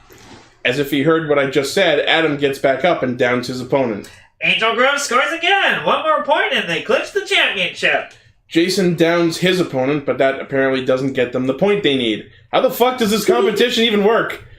Tommy, with his swooshy kicks, knocks his opponent down again, but it isn't until Jason knocks his guy down again that the ref decides that's the game. Point! Ah! Rocky and the coach hug each other, but Rocky cringes as his back clearly hasn't healed fully. That was actually a line. Ah! Oh, ow! Your line. Oh, yeah, it is. I'm sorry. I'm sorry! All the competitors are standing in a line, looking almost nervous as they wait for the resulting announcement that everyone already knows is coming. After 7 minutes and 10 seconds into the competition, the national championship title goes to the Angel Grove Shelter! I know they can do it! Come on. Like turbo tigers in the night. What? That's the song that's playing. What the fuck? I don't know. Tigers. Not gonna question it. And that's how some high schoolers earn $25,000 for 7 minutes of work. Woo! For charity. Jason. Meanwhile, Stone Canyon's charity, the local orphanage, got nothing. Yeah, that shelter closed. That got Hooray! We put other orphans out. Not ours. So many children are now homeless, but they're in a different district of town. They'll be fine. Whatever. You can commute to our orphanage. Jason grabs the giant novelty check and revels in the joy of victory as Tommy gets up close with Kat, somehow able to hold a conversation in this giant roaring crowd. Well, looks like the shelter's not closing anytime soon. Come on, Justin. Kat helps Justin up into the ring and Tommy carries him on his shoulders. Oh right, I guess Justin lives at the shelter because of his dad? Jason holds up the check and Adam holds up the trophy. Yes! All right! Freeze frame of Justin on Tommy's shoulders holding the trophy. And that is Turbo, a Power Rangers movie.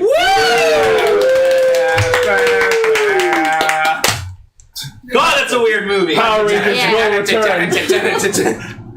Next week. And Aircaster is back on. Yep. Wow. That was fun. That was fun. That was something. That was a thing we did. It's the second time we've done that. Yep. Yep. Oh, God. Oh, God! So, Connie, this is your first time on Castranger. How'd you feel? Although it wasn't really indicative of what Castranger is. Good. It was fun. That's good. Fucking It's a pod. hilarious. I love it. That's good. She didn't have to sit here and listen to you talk about belt mechanics for an hour. Or me talk about the various Although there hasn't obscure really shit been that anything- isn't related to the show, but I can make connections. There hasn't really been anything belt mechanic-wise for me to yell at lately. Because these shows that we've been watching haven't been as good as the things that we started. No, because the shows are good and consistent and are thorough with their mechanics. I know. Anyways, so that was fun, and I loved all of that. That was good. That was great. It's a shame we won't be able to do another one. Your Diva Talks is quite impressive. Thank you. I felt like I didn't really know what voice I was doing except for the really shouty lines. Yeah, but it was good, man. Yeah. Everyone did a good job. You just gotta be really over the top. Actually, I want to say, Connie, you really had, like, Kimberly's Valley Girl inflection down. Did you notice that? Yeah. I was kind of disappointed you didn't do, like, her little laugh where she was like, friends. I don't have any friends. I don't think she's seen the movie. I have. Oh. Just a long time ago. You knew this was happening. You could have rewatched it. Yes. It's on Netflix. Shit. No, it's not! It's on YouTube. Into the fire. Throw him in the fire. Throw him in the fire. Yes, into the fire. Diva Talks might be my favorite Power Ranger villain. That's a shame. That is a shame. Busty Space Pirate. Which one? kinda First sucks. half of Turbo Diva So- Talks or second? All of it. Okay, so just so I know, did Diva Talks actually call Rita? Because I would have loved to. Yes. Yes, that is actually a thing that happened. We will show you the scene after we're done recording. Yeah. That happened. But speaking of which, I think that's it. Yeah. We're done. We're done. So, Yeah. Go to bed, guys. That's all. do we folks. want to like wrap up with a discussion of the journey so far since this is episode 200? Yeah, Connie, tell us about the journey so far. Oh, it's crazy. I mean, you've been the longest here. You've been here since episode 0.5. Right? I did just Well, release episode let's 0 see. yesterday. But no, just honestly, this has been fun, and I want to do this for as long as I can. So Yay! And give it a couple, like 5 years, and we'll have Indigo Caster giving her opinion about Second generation caster. And we'll have a better opinion on Drive this time. You'll have a small child, you know, Oh, the by the actual way, target if audience. anyone's giving watching it this for the opinions. first time, Redcaster and me, Cyancaster, have a little adorable baby named He's Indigo been on the Caster. show. She's been on the show a couple times, but Except you working haven't on her edited speech. that Q&A bit yet. Oh, that's different. No, she was in an episode. I know. Yeah. That's Blaze in And our we chat also- earlier was suggesting that Anna should be here and be Larigo. Or Baby or something. Bethel. Or Bethel, yeah. So, and About Indigo baby Caster on the did do a Q&A like everyone else good did. luck It's getting going to her be to- edited at some point. Good luck getting her to say the line on cue, though. But yeah, as that child's gonna look you right in the eye one day and say, "Dad, you're a nerd." What are you even doing? Why? So That was fun. Yeah. I say it every time we have some sort of anniversary or special, but I couldn't be happier that we still do this. It's the most consistent project I've ever done in my life, and I'm glad that all you guys have been any sort of part of it, even if it was just the one appearance. I miss you guys being on the show North and Red, and you guys are welcome to come back anytime, as you well know. But we soldier on, we do it, we love it. We have fans, and I love every one of them. If you're listening to this, if this is your first time or you've been a long-time fan, if you've clicked on anything we've ever put out, then my heartfelt appreciation goes out to all of you. Oh yeah. To what you were saying, Ichi, about like how guys like me and them aren't on the show so much anymore. It's like in this movie, man, where we might not be part of the team anymore, but we still got your back. We'll come back and help out with the shelter. Oh yeah. You know what? And they get kidnapped. We get kidnapped. We come back. We get infused with dark power, and in our civilian. And then I have the muscle and the power. We beat the ever living shit out of you guys in Ranger form without even being more. You guys just come back as like South and Crimson casters. Yep. And then we also have, Chartreuse caster. we have Generation 2 of Castrangers now. Starting with Indigo. Radio Sentai Castranger, the next generation. Castranger babies, we'll make our dreams come true. Ranger babies. But yeah, there's not really much else to say, so thank you everyone for listening. Thank you. As I guess all I can end with is, as usual, the primary source of our hijinks is castranger.podbean.com. Check out our YouTube channel where most of our fan base is. We have a Patreon where you can consider donating to help us make the show better for you. We have merchandise where we have emblems of just about... These guys are wearing some of our merch right now. Merchandising where the real money from the movie is made. Radio Sentai Castranger, the flamethrower. The kids love Lane loves this one. And of course, Castranger the doll. Me. I mean, we have Castranger dolls. Adorable. And of course, we have our Discord server where you can listen to our live recordings of the show every Friday at 9 p.m., give or take. And while you're at it, check out Ultraranger. That We're is now also- consistent every week. That is also a show we do. Shall we do that thing that everybody shouts before the credits come on? Like, comment, and subscribe? Well, there's that, sure. But I mean, like, the hands in, like, you know. Oh, God. What are we going to say? Shifting the turbo? Castranger! Cowabunga? What do we actually say? Yeah. Castranger. Okay. Castranger!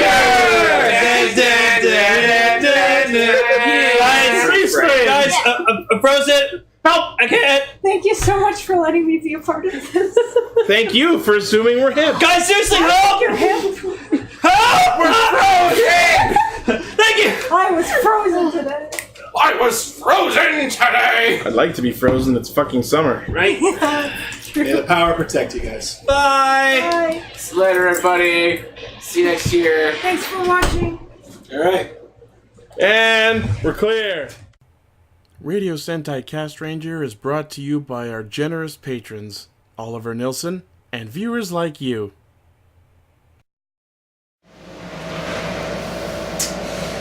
What are our options?